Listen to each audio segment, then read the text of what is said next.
மனுநீதி சோழன் வரலாறு நமக்கு தெரியும்.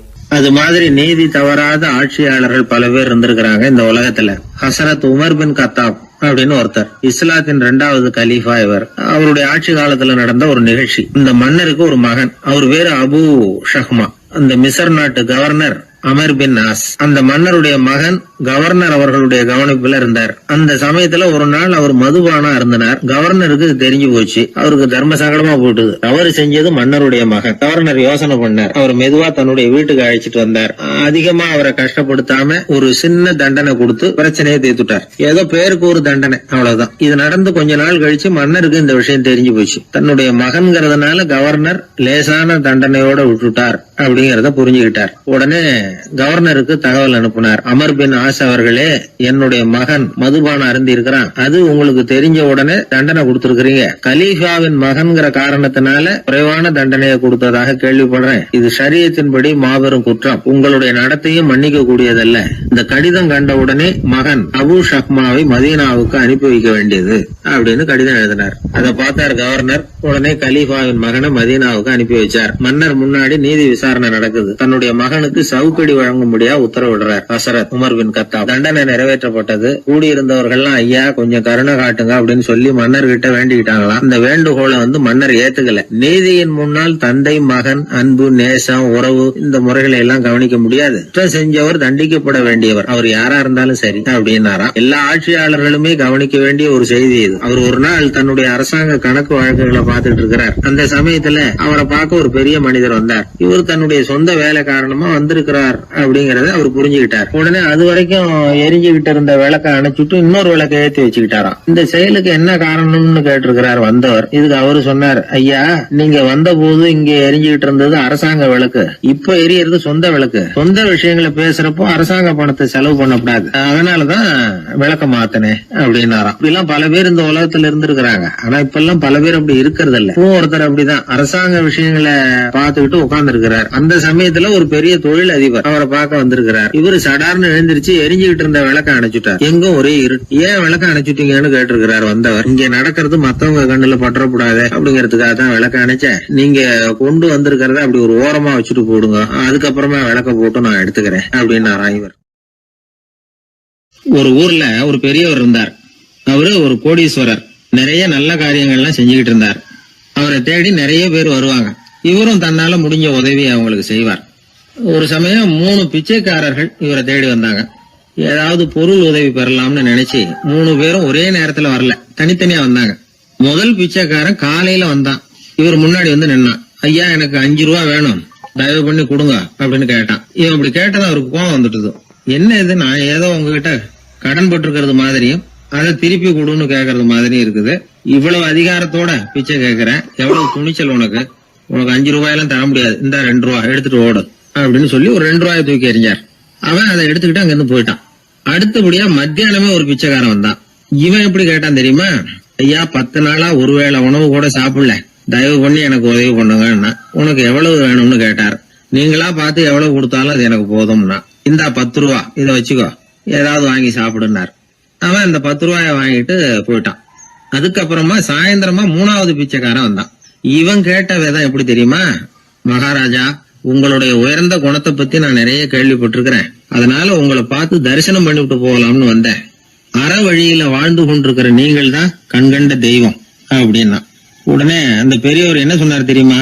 ஐயா தயவு பண்ணி உட்காருங்க, நீங்க ரொம்ப களைச்சு போய் வந்திருக்கிறீங்க, முதல்ல சாப்பிடுங்க, மத்ததெல்லாம் அப்புறம் பார்க்கலாம்னு சொல்லி அவனை உட்கார வச்சு சாப்பாடு போட்டார். அவன் சாப்பிட்டு முடிச்சான். அதுக்கப்புறம் இவர் கேட்டார், இப்ப சொல்லுங்க நான் என்ன பண்ணணும் உங்களுக்குன்னார். அந்த பிச்சைக்காரன் இந்த அன்புக்கு நிகழ்ந்து, ஐயா பசியோட வந்தேன், அறுசுவை விருந்தே படைச்சுட்டீங்க, அது போதும், எனக்கு வேற எதுவும் தேவையில்லை. நீங்க என் பேர்ல காட்டுற அன்பை நான் எப்பவும் மறக்க மாட்டேன், உங்களுக்கு எல்லாம் நல்லபடியா நடக்கும், உங்களுக்கு ஒரு குறையும் வராதுன்னா. இவனுடைய பரிவான இந்த வார்த்தைகள் அவர் மனசை தொட்டுது. அவன் பேர்ல இருந்த அன்பு பல மடங்கு அதிகமாச்சு. அதோட விளைவு என்ன தெரியுமா?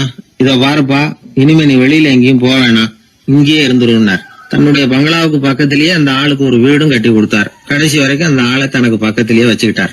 இந்த கதைய சுவாமி சிவானந்தர் சொல்லியிருக்கிறார். இறைவன் அந்த கோடீஸ்வரன் மாதிரியாம். அந்த 3 வகையான பிச்சைக்காரர்களும் 3 வகையான பக்தர்களும். இன்றைக்கு உள்ள பக்தர்கள்லாம் இந்த 3 வகையில ஒரு வகையை சேர்ந்தவங்களா தான் இருப்பாங்க. முதல் வகை தான் அதிகமா இருக்கும், மூன்றாவது வகை ரொம்ப அபூர்வம். நம்ம ஊர் பக்கம் ஒரு பெரியவர் இருந்தார். அவர் செலவு பண்ண பயப்படுவார். ஒரு பைசா ஒருத்தருக்கு கொடுக்கறதுனால ரொம்ப யோசனை பண்ணுவார். இவரை தேடிட்டு ஒரு நாள் சில பிச்சைக்காரங்கள்லாம் வந்தாங்க. ஐயா, நாங்கெல்லாம் சேர்ந்து ஒரு பிச்சைக்காரர்கள் சங்கம்னு ஆரம்பிக்கிறோம். அதுக்கு நீங்க ஒரு 1000 ரூபாய் நிதி உதவி பண்ணுனா தேவையில்லைன்னாங்க. அதெல்லாம் ஒன்னும் கொடுக்க முடியாது, அவ்வளவு பணம் எல்லாம் என்கிட்ட கிடையாதுன்னு விட்டார் அவர். சரி, ஒரு 100 ரூபாயாவது கொடுங்களேன் அப்படின்னு கேட்டிருக்கிறாங்க. அதுவும் முடியாதுன்னார். இவங்க இன்னமும் இறங்கி வந்தாங்க. சரி, ஒரு 10 ரூபாயாவது கொடுங்க அப்படின்னு கேட்டு பார்த்தாங்க. அதெல்லாம் கிடையாதுன்னு ஒரே முடிவா சொல்றாரு அவர். கடைசியா ஒரு 10 காசாவது கொடுங்க சார், வாங்கிட்டு போறோம் அப்படின்னு கேட்டார் ஒருத்தர் இந்த கும்பல்ல இருந்து. அது கூட என்கிட்ட கிடையாதுன்னு ரொம்ப துல்லியமா சொல்லிவிட்டார் அந்த பெரிய மனிதர். அதாவது எதுவுமே கொடுக்க முடியாது, நீங்க போயிட்டு வாங்கன்னு விட்டார். அப்ப இந்த கும்பல்ல இருந்து ஒருத்தர் சொன்னார், சரி நீங்க எதுவுமே தர முடியாதுங்கிறீங்க, அப்படின்னா ஒண்ணு செய்யுங்களேன்னாங்க. என்ன செய்யணும்னார். பேசாம நீங்களும் எங்க சங்கத்துல ஒரு மெம்பரா சேர்ந்துருங்க அப்படின்னாங்களாம். இப்படி இருக்கிற மனிதர்கள் அதிகம். அதனால இந்த 3 பிச்சைக்காரர்கள் அப்படிங்கிற இந்த கதையிலிருந்து நாம புரிந்து கொள்ள வேண்டியது, எப்படி பேசணும், எப்படி பக்தி செலுத்தணும், எப்படி இந்த உலகத்துல வாழணும் அப்படிங்கிற கருத்து பூராவும் இந்த அறவுரையிலிருந்து நாம புரிந்து கொள்ளலாம். ஒரு சாலையில போக்குவரத்து நெரிசல், ஒருத்தர் அடிபட்டு கிடக்கிறார். கூட்டத்துல ஒருத்தர் கத்துறார், உடனே ஆம்புலன்ஸுக்கு போன் பண்ணுங்க அப்படின்னு. ஒருத்தர் ஓடி போய் தகவல் கொடுக்கிறார். கொஞ்ச நேரத்துல ஆம்புலன்ஸ் வருது. அடிபட்டவரை கொண்டுட்டு போய் ஆஸ்பத்திரியில சேர்க்குது. அங்க அவசர வைத்தியம், அவர் பொழைச்சுக்கிறார். ஆம்புலன்ஸுங்கிற ஒரு வசதி இல்லைன்னா அவரை அவ்வளவு சீக்கிரத்துல ஆஸ்பத்திரிக்கு கொண்டுட்டு போக முடியுமா? ஆபத்துக்கு உதவுகிற நண்பர் மாதிரி இந்த ஆம்புலன்ஸ். அந்த காலத்துல போர்கள் அதிகம், அதுல அடிபடுறவங்களும் அதிகம். அடிபட்டு கிடக்கிற போர் வீரர்களை அவசரமா மருத்துவர்கிட்ட கொண்டுட்டு போகணும். எப்படி கொண்டுட்டு போறது? ஒரு கனமான துணிய தூளி மாதிரி கட்டுவாங்க. குழந்தைகளை தூங்க வைக்கிறதுக்காக துணியில தொட்டில் கட்டுறோம்ல, அது மாதிரி அந்த தூளியில அடிபட்டவங்களை படுக்க வைப்பாங்க. அப்படியே தூக்கிட்டு போவாங்க. அதுக்கப்புறம் தான் மருத்துவ சிகிச்சை. இதுதான் ஆரம்ப காலத்துல நடந்துகிட்டு இருந்தது. இதுல என்ன ஒரு சிரமம்னா, அவசரமா கொண்டுட்டு போய் சேர்க்க முடியாது. அதனால பாதி வழியிலேயே அவங்க போய் சேர்ந்துருவாங்க பல பேர். சரி, கொஞ்சம் சீக்கிரமா அவங்கள கொண்டுட்டு போறதுக்கு என்ன வழி அப்படின்னு யோசனை பண்ணாங்க. குதிரை மேல ஏத்தி கொண்டுட்டு போனா என்ன அப்படின்னு ஒரு யோசனை. அது மாதிரியே செஞ்சு பார்த்தாங்க. அது இன்னமும் ஆபத்தா போட்டுது. குதிரை ஓடுற வேகத்துக்கும் அது போடுற குலுக்கலுக்கும் அடிபட்டு கிடக்கிறவனால ஈடு கொடுக்க முடியுமா? அலுங்காம குலுங்காம கொண்டுட்டு போக வேண்டிய விஷயம் இல்லை இது. சரி, குதிரை முதுகுல அவனை கொண்டுட்டு போக வேணாம், குதிரை வண்டியில கொண்டுட்டு போனா என்ன? 4 சக்கரம் உள்ள ஒரு குதிரை வண்டியை தயார் பண்ண வேண்டியது. அதை ஆம்புலன்ஸா உபயோகப்படுத்த ஆரம்பிச்சாங்க. 1487 இது பழக்கத்துக்கு வந்துதான். இது கொஞ்சம் சௌரியமா தெரிஞ்சுது. அதனால 1792 வரைக்கும் இந்த முறைதான் நீடிச்சுதான். ஒரு பிரெஞ்சு மருத்துவர், அவர் பேர் பேரன் டொமினிக். அவர் என்ன பண்ணாருன்னா, குதிரை வண்டியில படுக்கை வசதியை ஏற்படுத்தினார். முதல் உதவி செய்யறதுக்கு தேவையானதையெல்லாம் அதுல வச்சார். எங்கேயாவது ஒருத்தர் காயம் போட்டிருக்காருன்னு தெரிஞ்சதுன்னா அங்கேயே போய் வேண்டிய உதவிகளை பண்ணார். தன்னார்வ தொண்டர்களையும் இந்த பணியில அவர் ஈடுபடுத்தினாராம். 1864 ஜெனீவா ஒப்பந்தம் ஏற்பட்டது இல்லையா, அப்பதான் ஆம்புலன்ஸ் சர்வீஸுக்கு மோட்டார் வாகனங்களையும் பயன்படுத்தலாம் அப்படின்னு முடிவு பண்ணிருக்கிறாங்க. அந்த சமயத்துல இன்னொரு விதமான ஆம்புலன்ஸ் சேவையும் நடந்துதான். அதாவது ராட்சத பலூன்கள் இருக்குல்ல, அதையெல்லாம் ஆம்புலன்ஸா பயன்படுத்தி இருக்கிறாங்க. முதல் தடவையா அமெரிக்காவில 1930 தான் ஒரு முழுமையான ஆம்புலன்ஸ் வாகனம் நடமாட ஆரம்பிச்சுதான். அதாவது அதுல ஆக்சிஜன் சிலிண்டர் இருக்கும், ட்ரிப்ஸ் மாதிரி அவசர தேவை உபகரணங்கள் இருக்கும், ஒரு மருத்துவர் இருப்பார், ஒரு நர்ஸ் இருப்பாங்க. இப்படிப்பட்ட ஒரு ஆம்புலன்ஸ் வசதி வந்த பிறகுதான் பல உயிர்களை காப்பாற்றக்கூடிய ஒரு நல்ல வாய்ப்பு ஏற்பட்டது. இப்பெல்லாம் இந்த ஆம்புலன்ஸ் சேவை எவ்வளவோ முன்னேற்றம் கண்டிருக்கு. மோட்டார் வாகனம் மட்டும் இல்ல, படகு, ஹெலிகாப்டர், விமானங்கள் இதெல்லாம் கூட இப்ப இந்த பணிக்கு ரொம்ப உபயோகமா இருக்கு. ஆபத்துல இருக்கிற ஒரு மனுஷனை பார்த்துட்டா உடனே அவனை காப்பாத்தணுங்கிற எண்ணம் இன்னொரு மனுஷனுக்கு ஏற்படத்தான் செய்யுது. அதனாலதான் காலம் ஏதோ கொஞ்சம் ஒழுங்கா ஓடிட்டு இருக்குது. ஒரு ஊர்ல ஒரு குரு இருந்தார். ஒரு நாள் அவரை தேடிட்டு ஒருத்தன் வந்தான். உனக்கு என்ன வேணும்னு கேட்டார் குரு. எனக்கு ஞான தெளிவு வேணும், அதுக்கு உங்க உபதேசம் எனக்கு தேவைன்னா. உபதேசம் வேணும்னா அதை பெற்றுக்கொள்ளுகிற அளவுக்கு தகுதி உள்ளவனா உன்னை தயார்படுத்திக்கணுமேன்னார். அதுக்கு நான் என்ன செய்யணும் சொல்லுங்கன்னா, முதல்ல நீ செய்ய வேண்டியது என்னன்னா, உங்ககிட்ட இருக்கிற எல்லா கெட்ட குணங்களையும் விட்டுட்டு 1 வருஷம் கழிச்சு வா, அப்புறம் பார்க்கலான்னாரு. அவ்வளவுதானே, சரின்னு சொல்லிவிட்டு அவன் போயிட்டான். ஒரு வருஷம் கழிச்சு வந்தான். அவன் அங்க வந்து சேர்ந்த சமயத்துல அந்த ஆசிரமத்தின் மண் தரைய ஒரு வேலைக்காரன் பெருக்கி சுத்தம் பண்ணிட்டு இருக்கிறான். அந்த மண் தரையிலிருந்து எழுந்த புழுதி அதிகமா இருந்தது. அது காத்துல கலந்தது. சீடனையே மறைக்கிற அளவுக்கு ஆயிட்டுது. ஒரே புழுதி மயம். சீடனுக்கு கோபம் வந்துட்டுது. அந்த வேலைக்காரனை அடிக்கிறதுக்காக கைய வாங்கிட்டு போனான். அவன் ஓடி போய் குரு கிட்ட சொல்லிவிட்டான், குருவே, உங்க உத்தரவுப்படிதான் நான் தரையை சுத்தம் பண்ணேன், ஆனா அந்த ஆளு என்ன அடிக்க வர்றான் அப்படின்னா. குரு பார்த்தார், அந்த சீடனை கூப்பிட்டார். இத பாருப்பா, உன்னுடைய எண்ணங்கள்ல பாம்பு புகுந்துட்டுது, அதையெல்லாம் விரட்டி அடிச்சு விட்டு ஒரு வருஷம் கழிச்சு வா, அதுக்கப்புறம் பார்க்கலான்னுட்டார். சீடன் யோசனை பண்ணான். சரின்னு சொல்லிட்டு போயிட்டான். ஒரு வருஷம் கழிச்சு மறுபடியும் வந்தான். இப்போ அவன் வர்ற சமயத்துல அந்த வேலைக்காரன் என்ன பண்ணான் தெரியுமா? குரு கட்டளைப்படி தரையை பெருக்கினான். அப்புறம் அந்த புழுதியை எடுத்து வேணும்னே அந்த சீடன் மேல தூவனான். அவ்வளவுதான். சீடனுக்கு மகாகம் வந்துட்டுது. அந்த வேலைக்காரனை பிடிச்சி கண்ணாமண்ணான்னு திட்டிவிட்டான். வேலைக்காரன் குரு கிட்ட ஓடனான். ஐயா, அந்த ஆளு வாய்க்கு வந்தபடியெல்லாம் திட்டுறான் அப்படின்னா. குரு பார்த்தார். ஓ அப்படியா? அப்படின்னா இந்த தடவை பாம்புகள் கிடையாது, இப்போ அவன் இதயத்துக்குள்ள நுழைஞ்சிருக்கிறது நாய். அதை விரட்டி அடிச்சு விட்டு இன்னும் ஒரு வருஷம் கழிச்சு அவனை வர சொல், அப்புறம் பார்க்கலாம் அப்படின்னு சொல்லி அனுப்பி வச்சுட்டார். சீடன் திரும்பி போயிட்டான். ஒரு வருஷம் கழிச்சு மறுபடியும் வந்தான். இப்போ அவன் வர்றப்போ என்ன செய்யணுங்கிறத அந்த வேலைக்காரங்கிட்ட குரு ஏற்கனவே சொல்லி வச்சிருக்கிறார். அது பிரகாரமே அவன் பண்ணனான். அவன் என்ன செஞ்சான் தெரியுமா? கூட்டி பெருக்கின புழுதியை எல்லாம் ஒரு வாளி தண்ணியில போட்டு நல்லா கலக்கி அந்த சீடன் தலையில ஊத்தினான். இவ்வளவு செஞ்சும் இந்த தடவை அவனுக்கு கோபமே வரல. அதுக்கு பதிலா அவனை பார்த்து நன்றின்னா. எதுக்கு நன்றி தெரியுமா? எதையும் சகிச்சுக்கிட்டு அமைதியா இருக்கும் குணத்தை கற்றுக்கொள்வதற்கு உதவியா இருந்ததுக்காக அந்த வேலைக்காரனுக்கு நன்றி.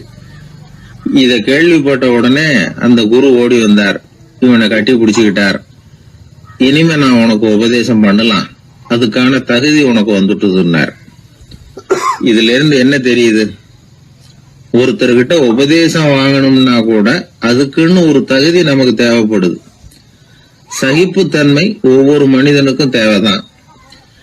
இந்த காலத்துல ஒரு குரு, அவரை தேடி ஒருத்தன் வந்தான். குரு அவனை நிமிர்ந்து பார்த்துட்டு சொன்னார், நீ முதல்ல சகிப்புத்தன்மைய வளர்த்துக்கிட்டு அதுக்கப்புறம் என்கிட்ட வாழ்ந்தார். இவன் அவரை நிமிர்ந்து பார்த்துட்டு சொன்னான், குருவே, நான் உங்ககிட்ட வந்திருக்கிறதே சகிப்புத்தன்மைய வளர்த்துக்கிறதுக்காகத்தானே அப்படின்னு. நாட்டுல நல்லவங்க ஒருத்தர் 2 பேர் இருக்கிறதுனால தாங்க மழையே பெய்யுது அப்படின்னு சொல்றது உண்டு. நல்லார் ஒருவர் உளரேல் அவர் பொருட்டு எல்லாருக்கும் பெய்யும் மழை. சில சமயம் ரொம்ப பேர் திடீர்னு நல்லவங்களா ஆயிடுவாங்க போல இருக்கு. அதனால தான் விடாம பேய் மழையா கொட்டி தீர்த்துடுது. எல்லாரும் நல்லவங்களாயிட்டா உலகமே தாங்காது போல இருக்க. அப்பப்போ ஒருத்தர் 2 பேர் நல்லவங்களாகணும், அப்பதான் சீரா மழை பெய்யும். மாசத்துக்கு 3 பேர் நல்லவங்களானா மாதம் மும்மாரி பொழியும். இதெல்லாம் வேடிக்கை பேச்சு. இப்போ இதெல்லாம் ஒரு பக்கம் இருக்கட்டும். இப்போ விஷயத்துக்கு வருவோம். ஒரு கும்பல்ல நல்லவன் யாரு அப்படிங்கிறத எப்படி கண்டுபிடிக்கிறது? இதுக்கு ஒரு வேடிக்கை கதை உண்டு. என்னுடைய நண்பர் ஒருத்தருக்கு அவங்க பாட்டியம்மா சொன்ன கதையா அது. அது என்ன கதைன்னா, ஒரு ஊர்ல ஒரு சமயம் பலமான மழை பெய்ய ஆரம்பிச்சுட்டு தான். இடி மின்னல் ரொம்ப கடுமையா இருந்திருக்குது. ஆரம்பிச்ச மழை வர வர கடுமையா ஆகிட்டு இருக்குதே தவிர நிக்கிற பாடா தெரியல. ஊர் ஜனங்கள்லாம் பார்த்தாங்க. இதுக்கு மேலேயும் வீட்டு உள்ள இருந்தா ஆபத்துங்கிறத புரிஞ்சுக்கிட்டாங்க. ஏன்னா வீடெல்லாம் இடிஞ்சு விழுந்துருமோங்கிற பயம். உடனே எல்லாரும் புறப்பட்டு ஊருக்கு பொதுவா இருந்த ஒரு மண்டபத்துல போய் தங்கிக்கிட்டாங்க. மின்னல் கடுமையா இருந்தது. இடி எந்த நேரத்திலையும் விழலாம்ங்கிற நிலைமை. எப்போ விழலாம்னு பார்த்துக்கிட்டு இருக்குது. அந்த மண்டபத்துல இருந்த ஜனங்கள் மனசுக்குள்ள ஒரு பயம். நம்ம கூட்டத்துல யாராவது ஒரு கெட்டவன் பாவம் பண்ணவன் இருந்தா கூட இடி வந்து இந்த மண்டபத்துல விழுந்துரும், அது எல்லாருக்கும் ஆபத்து அப்படின்னு நினைச்சாங்க. சரி, இதுக்கு என்ன பண்ணலாம் அப்படின்னு யோசனை பண்ணாங்க. அந்த கூட்டத்துல ஒரு பெரியவர் இருந்தார். அவரு ஒரு யோசனை சொன்னார். இதை பாருங்க, அதுக்கு ஒரு வழி இருக்கு. அதோ எதிர்த்தாப்புல கொஞ்சம் தூரத்துல ஒரு உயரமா மரம் ஒன்று இருக்கு பாருங்க. பொதுவா இடி வந்து சுலபமா விழறது அது மாதிரி உயரமான மரத்துல தான். நம்ம கூட்டத்தில் இருக்கிறவங்க எல்லாரும் ஒவ்வொருத்தரா போய் அந்த மரத்தை தொட்டு விட்டு திரும்பி வந்துடணும். நம்மள பாவம் பண்ணவன் யாரோ அவன் அந்த மரத்தை தொடுற சமயத்தில் இடி விழுந்துரும், அவன் மட்டும் போயிடுவான், மண்டபத்தில் இருக்கிற நாமெல்லாம் பொழைச்சிக்கலாம் அப்படின்னு ஐடியா கொடுத்தாரு அந்த பெரியவர். இது நல்ல யோசனையாப்பட்டது. எல்லாரும் ஒத்துக்கிட்டாங்க. ஒவ்வொருத்தரா போய் அந்த மரத்தை தொட்டு விட்டு திரும்பி வந்தாங்க. இடி எதுவும் விழல. இன்னமும் பாவம் பண்ண ஆசாமி அதை போய் தொடலை போல இருக்கு அப்படின்னு நினைச்சுக்கிட்டாங்க. ஒவ்வொருத்தரா போறாங்க, எல்லாரும் போய் தொட்டுவிட்டு வந்தாச்சு. இன்னும் ஒரே ஒரு ஆசாமி தான் பாக்கி. கடைசியா இருந்த அந்த ஆள் பயந்துட்டான். இது வரைக்கும் இடி விழலைன்னா இப்ப என்ன அர்த்தம்? இப்ப நாம தான் பாக்கி, நாம தான் தப்பு பண்ண ஆள் போல இருக்கு அப்படின்னு நினைச்சுட்டான். அதனால துணிச்சலா போய் தொடுறதுக்கு பயந்தான், தயங்கிக்கிட்டே இருந்தான். இருந்தாலும் மற்றவங்க எல்லாம் சும்மா இருப்பாங்களா? கட்டாயப்படுத்தி கழுத்தை பிடிச்சி தள்ளாத குறையா அவனை தள்ளி விட்டாங்க, போய் தொட்டுட்டு வாடான்னு. அவன் நடுங்கிட்டே போய் அந்த மரத்தை தொட்டான். அதே வினாடி ஒரு பயங்கரமான மின்னல் இடி விழுந்துட்டுது. எங்க விழுந்தது தெரியுமா? அந்த ஆள் மேல இல்ல, மண்டபத்துல விழுந்தது. மண்டபத்துல இருந்தவங்க பூரா காலி. அந்த ஒரு ஆள் மட்டும் புழைச்சிக்கிட்டான். இந்த ஒரு ஆளை காப்பாத்துறதுக்காக தான் இடி மண்டபத்துல விழாம இருந்திருக்குது. இதுதான் கதை. அதனால நல்லவங்க எப்படியும் தப்பிச்சுக்குவாங்க அப்படிங்கிறது ஒரு நீதி. ஒருத்தன் அப்படிதான் தெருவில் நடந்து போய்கிட்டு இருந்தான், ரொம்ப நல்லவன். எதிரில் ஒருத்தன் சைக்கிளில் வந்துகிட்டு இருந்தான். அதுல மோதி இவன் கீழே விழுந்துட்டான். சைக்கிள்காரன் உடனே இறங்கி இவனை தூக்கி விட்டான். இவன் எழுந்திரிச்சு அவனை முறைச்சி பார்த்தான். அப்படி பார்க்காதீங்க சார், நீங்க ரொம்ப புண்ணியம் பண்ணியிருக்கீங்க, அதுதான் இப்போ சைக்கிளில் மோதிக்கிட்டீங்க அப்படின்றான். என்ன அப்படி சொல்றேன் நான்? இவன் 10 நிமிஷத்துக்கு முன்னாடி நான் லாரி ஓட்டிட்டு வந்தேன், அப்போ நீங்க எதிரில் வந்திருந்தீங்கன்னா என்ன ஆயிருக்கும் அப்படின்னானா அவன். ஒரு பெரிய அரசன் இந்த உலகம் பூராவே ஆண்டுகிட்டு இருந்தான். ரொம்ப காலம் அப்படி அரசாட்சி பண்ணிக்கிட்டு இருந்தான். திடீர்னு அவனுக்கும் சில எதிரிகள் முளைச்சாங்க. அவங்கெல்லாம் ஒன்று சேர்ந்து இவனை தோற்கடிச்சுட்டாங்க. தோத்து போனது இவனுக்கு பயம் வந்துட்டுது, எங்கே எதிரிகள் நம்ம கொண்டுடுவாங்களோ அப்படின்னு. வெளியில வந்தா தனக்கு ஆபத்துன்னு பயந்துக்கிட்டு யாருக்கும் தெரியாம ஒரு குகைக்குள்ள போய் பதுங்கி கிடக்குறான். நிலைமைய பாருங்க. முதல் நாள் அரண்மனையில அதிகாரம் பண்ணிக்கிட்டு இருந்தவன் மறுநாள் குகையில பயந்து போய் பதுங்கி கிடக்குறான். ராத்திரி நேரம் வந்தது, பசி வயத்தை கிள்ளுது, பிச்சை எடுத்து சாப்பிட வேண்டிய நிலைமை. பிச்சை எடுக்கிறதுக்கு பாத்திரம் வேணுமே, என்ன பண்றது அப்படின்னு அங்கேயும் இங்கேயும் பார்க்கறான். ஒரு மூலையில யாரோ விட்டுட்டு போன ஒரு ஓடு கிடக்குது, அதை எடுத்துக்கிட்டு புறப்பட்டான். இருட்டில் வழி புரியல, ஏதோ ஒரு யூகத்துல காலை மெதுவா எடுத்து வச்சு நடந்து போயிட்டு இருக்கிறான். வழியில ஒரு கருப்பு நாய் படுத்து கிடந்தது. இருட்டில் அவன் இது கண்ணுக்கு சரியா தெரியல, அவனுக்கு தவறி போய் காலை வச்சுட்டான். அது மேல நாய் சும்மா இருக்குமா, வள்ளுன்னு விழுந்து கடிச்சு விட்டுது. காலை பார்க்கறான், காலத்தையும் நினைச்சு பார்க்கறான். அரண்மனையில வீரக்கழல் அணிந்த காலை உடைய மன்னா அப்படின்னு புகழ்வாங்களே புலவர்கள்லாம், ஆனா அது இன்னைக்கு நாய் கடிச்ச காலம் ஆயிட்டுதே அப்படின்னு நினைக்கிறான். அது மட்டும் இல்ல, முன்னாடி எல்லாம் பொற்கிண்ணங்கள்ல தான் அவன் சாப்பிடுவான். ஆனா இப்போ உடைஞ்சு போன ஓட்டு, அது ஓட்டை கையில வச்சுக்கிட்டு நிக்கிறான். அதுல ஏதாவது யாராவது சாப்பாடு போடுவாங்களான்னு. முன்னாடி எல்லாம் நிறைய பேர் அரண்மனைக்கு வருவாங்க, அரசருக்கு காணிக்கைன்னு சொல்லி இவன் காலடியில கொண்டாந்து கொட்டுவாங்க. அப்போல்லாம் இவன் அந்த ஜனங்களுடைய முகத்தை திரும்பி கூட பாக்குறது இல்லை, ரொம்ப கர்வமா உட்காந்துருப்பான். அதே ஆளு இன்னைக்கு எல்லாரு கண்ணுலையும் படுறது மாதிரி பிச்சை எடுத்துக்கிட்டு இருக்கிறான். அப்போலாம் காணிக்கைகளை தன்னுடைய கையால வாங்குறது தனக்கு கௌரவ குறைச்சல்னு நினைச்சு தன்னுடைய வேலைக்காரங்களை விட்டு தான் அதை வாங்க சொல்லுவான். இப்போ பாத்தீங்கன்னா அவனே தன் கையாலேயே பிச்சை வாங்குறான். நினைச்சு பாருங்க, அந்த மனுஷன் முத நாள் அரசன், மறுநாள் பிச்சைக்காரன். எவ்வளவு வித்தியாசம்! செல்வம் தான் இப்படி ஒரு வித்தியாசம் ஏற்படுறதுக்கு காரணம். அப்படிப்பட்ட செல்வம் வாழ்க்கையை நடத்துறதுக்கு நமக்கு தேவைதான். ஆனா அதையே நாம் அடைய வேண்டிய பயனா நினைக்கிறோம் பாருங்க, அதுதான் வேடிக்கை. இத நம்மாழ்வார் அழகா ஒரு பாசுரத்துல சொல்றார். ஒரு நாயகமாய் ஓட உலகுடன் ஆண்டவர், கருணாய் கவர்ந்த காலர், சிதைகிய பானையர், பெருநாடு காண இம்மையிலே பிச்சைதாம் கொள்வர், திருநாரணன் தாழ் காலம் பெற சிந்தித்து உய்மினோ அப்படிங்கிறார் நம்மாழ்வார்.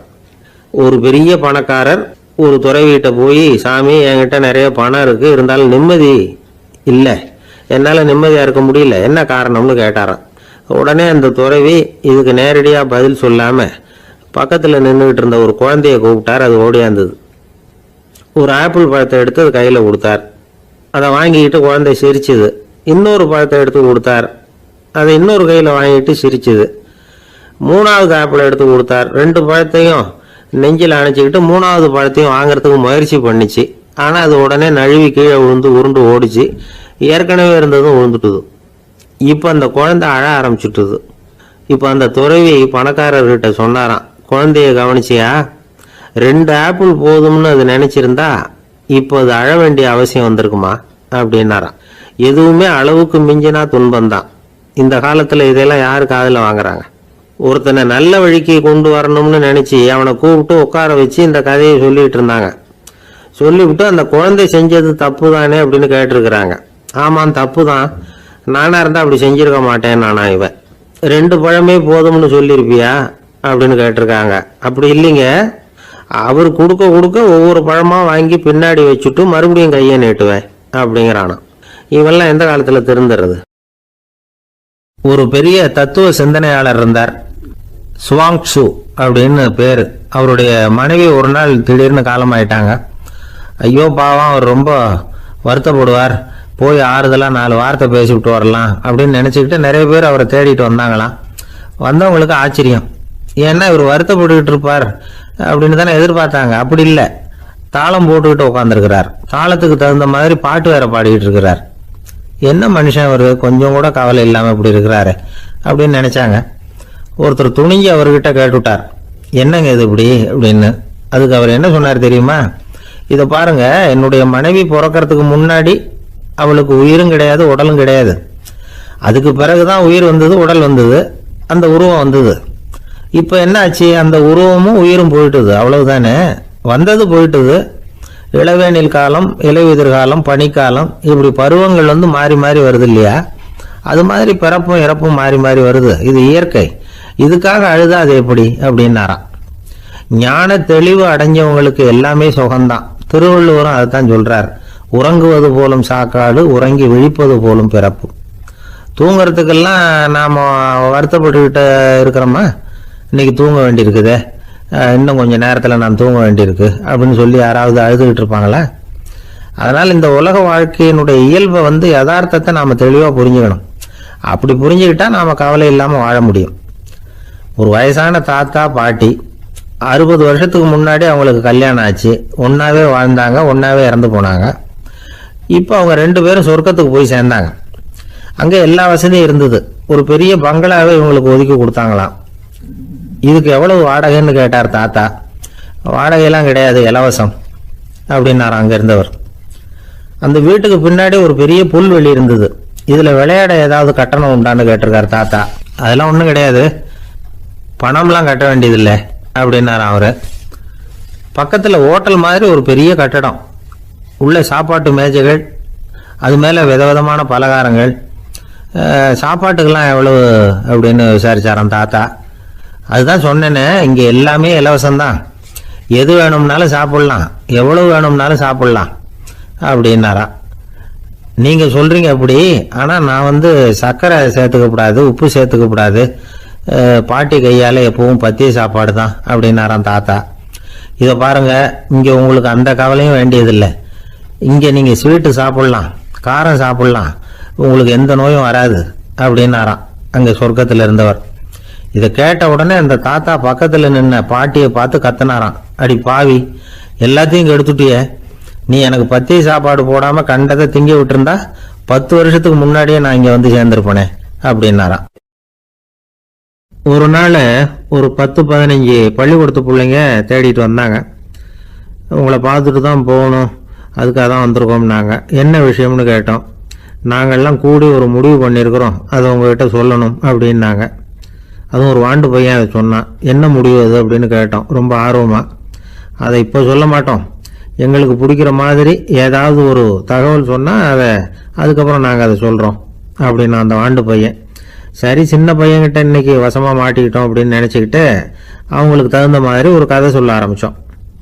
அது என்ன கதைன்னா, ஒரு பெரிய காடு, அதில் பலவிதமான மிருகங்கள். அந்த காட்டுக்கு ஒரு சிங்கம் தான் ராஜா. எப்பவும் காட்டுக்கு அது தானே ராஜா. ஒரு பெரிய யானைக்கு இது பொறுக்கலை. என்ன இது, எப்போ பார்த்தாலும் இங்கே சிங்கத்துக்கே ராஜா பதவி கிடைக்குது, நான்லாம் எவ்வளவு பலசாலியாக இருக்கிறேன், அப்படி இருந்தும் எனக்கு அந்த பதவி கிடைக்கலையே அப்படின்னு தனக்குள்ளே பொறுமிக்கிட்டே இருந்தது. ராஜா பதவியை நினச்சி ரொம்ப ஏக்கம், அதுக்கு பதவி மோகம். இந்த சமயம் பார்த்து ஒரு குள்ள நரி கூட்டம் அதை தேடிட்டு வந்தது. ஐயா பெரியவங்களே, நீங்கள் இந்த காட்டுக்கு ராஜாவாக இருக்க ஆசைப்படுறீங்க, அதில் ஒன்றும் தப்பு இல்லை.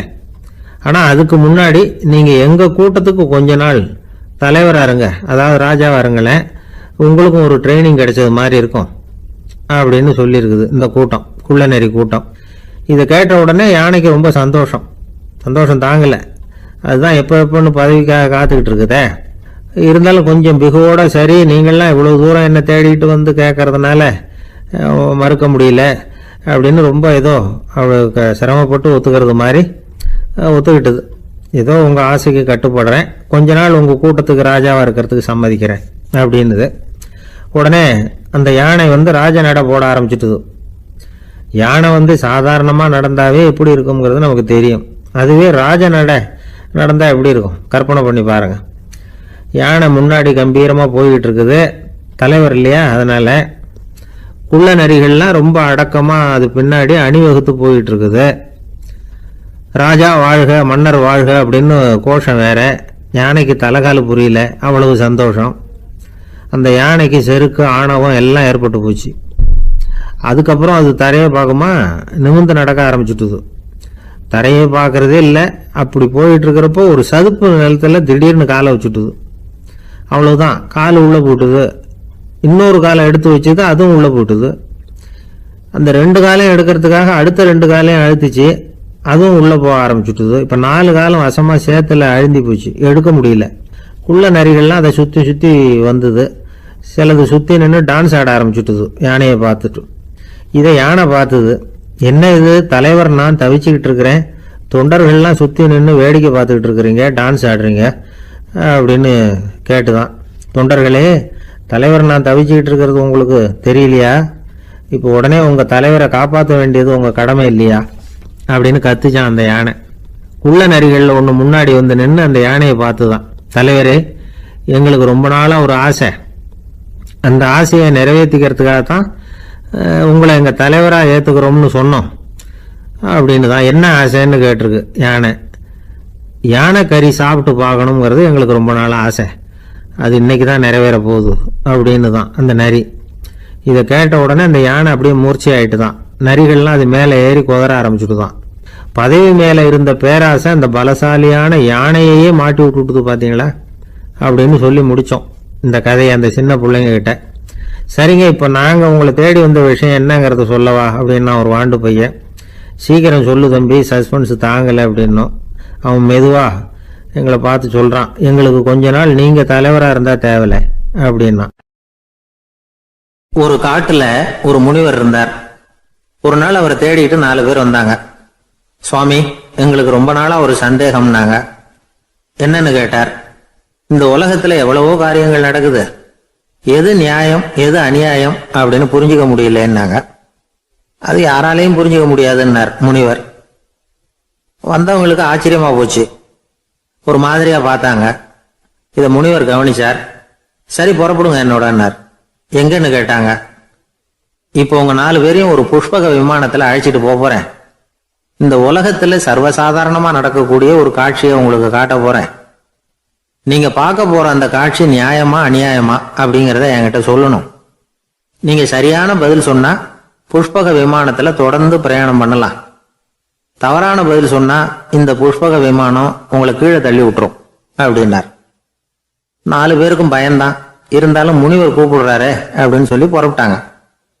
அவங்க எல்லாரும் புறப்பட்டு ஒரு காட்டு வழியா போயிட்டு இருக்கிறாங்க புஷ்பக விமானத்துல. அங்க நடக்கிற ஒரு காட்சியை காட்டுறார் முனிவர். அதோ அங்க பாருங்கன்னார். அந்த விமானத்துல இருந்தபடியே எல்லாரும் கீழே குனிஞ்சு பாக்குறாங்க. அங்க ஒரு தாய் புலி அப்பதான் குட்டி போட்டிருக்கு. குட்டிகளை ஈன்ற உடனே பசிக்கு இறை தேடி அந்த பக்கமா வருது. அதே நேரம் ஒரு தாய் மான், அதுவும் அப்பதான் குட்டி போட்டிருக்கு. அதுவும் இதே மாதிரி குட்டிகளை ஈன்ற உடனே பசிக்கு இறை தேடி அந்த பக்கமா வருது. இப்ப அந்த புலி அந்த மானை அடிச்சு போட்டுடுது, அதுவும் சாப்பிடுது, குட்டிகளுக்கும் கொடுக்குது. இப்போ அந்த புலிக்குட்டிகள் முகத்துல மகிழ்ச்சி, தாயை இழந்த அந்த மான் குட்டிகள் முகத்துல துக்கம். இப்போ அந்த முனிவர் 4 பேர்கிட்டையும் கேட்கிறார், நீங்க இங்க பாத்தீங்களே, இதுல எது நியாயம் எது அநியாயம் ஒவ்வொருத்தரா சொல்லுங்க. உங்க பதில் சரியில்லைன்னா இந்த விமானம் உங்களை கீழே தள்ளி விட்டுரும், சொல்லுங்க பார்க்கலாம்னார். முதல்ல ஒருத்தன் சொன்னான், அந்த புலி செஞ்சது சரிதாங்க, அது பசிக்கு அதுதான் ஆகாரம், தன்னுடைய பசிக்கு தானே இறை தேடிக்கிட்டுது, அதுல என்ன தப்பு, அவ்வளவுதான், அதனால புலி செஞ்சது நியாயம்தான் அப்படின்னா. அவ்வளவுதான், அந்த விமானம் அவனை அப்படியே கீழே தள்ளி விட்டுட்டுது. அதனால அவன் கொடுத்த பதில் சரியில்லை அப்படிங்கிறது புரிஞ்சு போச்சு. இப்ப ரெண்டாவது ஆள் சொன்னான், புலி செஞ்சது பாவம், அந்த தாய்மான் என்ன தப்பு பண்ணிச்சு, இப்ப அந்த குட்டிகளுக்கு யாரு ஆதரவு, அதனால புலி செஞ்சது அநியாயம் அப்படின்னா. அவ்வளவுதான், அவனையும் கீழே தள்ளி விட்டுடுது அந்த விமானம். இந்த பதிலும் சரியில்லை அப்படின்னு ஆயிட்டுது. இப்போ மூணாவது ஆள் வந்தான். முதல்ல 2 பேரு கீழே விழுந்ததை பார்த்துக்கிட்டு இருந்தான். அதனால அவன் சொன்னான், ரெண்டுமே நியாயம்தாங்க, புலி இறை தேடினதும் இயற்கை, அதுக்கு மான் இரையானதும் இயற்கை, அதனால இதுல ஒன்றும் தப்பு இல்லைன்னா. அவ்வளவுதான், அவனையும் அந்த விமானம் கீழே பிடிச்சி தள்ளி விட்டுது. இப்ப 4வது ஆள் வந்தான். முனிவர் கேட்டார், நீயாவது சொல்லுப்பா, இந்த செயல்ல எது நியாயம்னார். அவன் தெளிவா பதில் சொன்னான். அதாவது என்ன சொன்னான்னா, எனக்கு தெரியல அப்படின்னா. அவனை விமானம் கீழே தள்ளல, சௌரியமா அழைச்சிட்டு போட்டுது. இவனும் பிரயாணம் சௌக்கியமா பண்ணானான். ஆக இதுதான் சரியான பதிலுங்கிறத முனிவர் உணர்த்தினார். இந்த கதையிலிருந்து நாம புரிஞ்சுக்க வேண்டியது என்னன்னா, இந்த உலகத்துல எவ்வளவோ காரியங்கள் நடக்குது, அதெல்லாம் ஏன் அப்படி நடக்குதுங்கிறதுக்கு எப்பேற்பட்ட பண்டிதராலும் பதில் சொல்ல முடியாது. தெரியாததை தெரியாதுன்னு ஒத்துக்கிட்டா வாழ்க்கை பிரயாணம் சுகமா இருக்கும். அதனால தேவையில்லாத விஷயங்களை புரிஞ்சுக்கிறதுக்கு நேரத்தை செலவு பண்ணிட்டு இருக்க கூடாது, வாழ்க்கையை குழப்பிக்க கூடாது. வாழ்க்கைக்கு தேவையானது என்னவோ அதை மட்டும் புரிஞ்சுக்கிட்டா போதும். இந்த காலத்து ஆள் ஒருத்தன் ஒரு பெரியவரை தேடி வந்தான். ஐயா, ஒரு சந்தேகம்னா. என்ன உன்னுடைய சந்தேகம்னார். பகுத்தறிவுன்னா என்ன, விதின்னா என்ன அப்படின்னு கேட்டான். இதுக்கு அவரு, இப்ப உன்னுடைய வலது கால தூக்குன்னார். தூக்கணும். சரி, இப்ப உன்னுடைய வலது கால கீழே இறக்காம உன்னுடைய இடது காலையும் தூக்குன்னார். தூக்கணும். பொத்துன்னு கீழே விழுந்துட்டான். பெரியவர் சொன்னார், உன்னால ஒரு காலை தூக்க முடிஞ்சது, அதுதான் பகுத்தறிவு. 2 கால்களையும் ஒரே சமயத்துல தூக்குனா அடிபடும், அப்படிங்கிறது தான் விதி அப்படின்னு விளக்கம் கொடுத்தார். இவன் தன்னுடைய விதியை நொந்துகிட்டு இடுப்பை பிடிச்சுக்கிட்டு அங்கிருந்து நடந்து போயிட்டானான். ஒரு ஊர்ல ஒரு கோயில் இருந்தது, ரொம்ப பழைய கோயில். உள்ள போறதுக்கே பயமா இருக்கும், எந்த நேரத்துல இடிஞ்சு விழுந்துருமோ அப்படிங்கிற பயம். அப்படி இருந்ததுனால யாரும் துணிஞ்சு சாமி கும்பிடுறதுக்கு அங்க போறதில்ல. கோயிலுக்கு வர்ற கூட்டம் கொஞ்சம் கொஞ்சமா குறைய ஆரம்பிச்சுட்டுது. கோயில் நிர்வாகிகள் எல்லாரும் கூடி உட்காந்து பேசினாங்க. என்ன பண்ணலாம்னு யோசனை பண்ணாங்க. எந்த இடம் மோசமா இருக்கோ அந்த இடத்த பழுது பார்த்தாங்க. அங்க எங்க வர்ணத்தை பூசி கொஞ்சம் அழகுபடுத்தி பார்த்தாங்க. ஏதோ இந்த ஊர்ல கோயில்னு ஒண்ணு இருக்கு, அது மக்களுக்கு தெரியணும் அப்படிங்கிறதுக்காகத்தான் அப்படிலாம் பண்ணாங்க. இருந்தாலும் கோவில் இருக்கிற நிலைமை மக்களுக்கு தெரியும், அதனால அங்க வர்றது குறைச்சிக்கிட்டாங்க அவங்க. ஒரு கட்டத்துல யாருமே வர்றதில்ல, நிலைமை அந்த அளவுக்கு ஆயிட்டுது. மறுபடியும் கோவில் நிர்வாகிகள் கூட்டம் நடந்தது. இந்த கூட்டம் கூட கோயிலுக்கு உள்ள நடக்கல, இடிஞ்சு விழுந்துருமோங்கிற பயம். அதனால வெளியில தான் உட்காந்து கூட்டத்தை நடத்தினாங்க.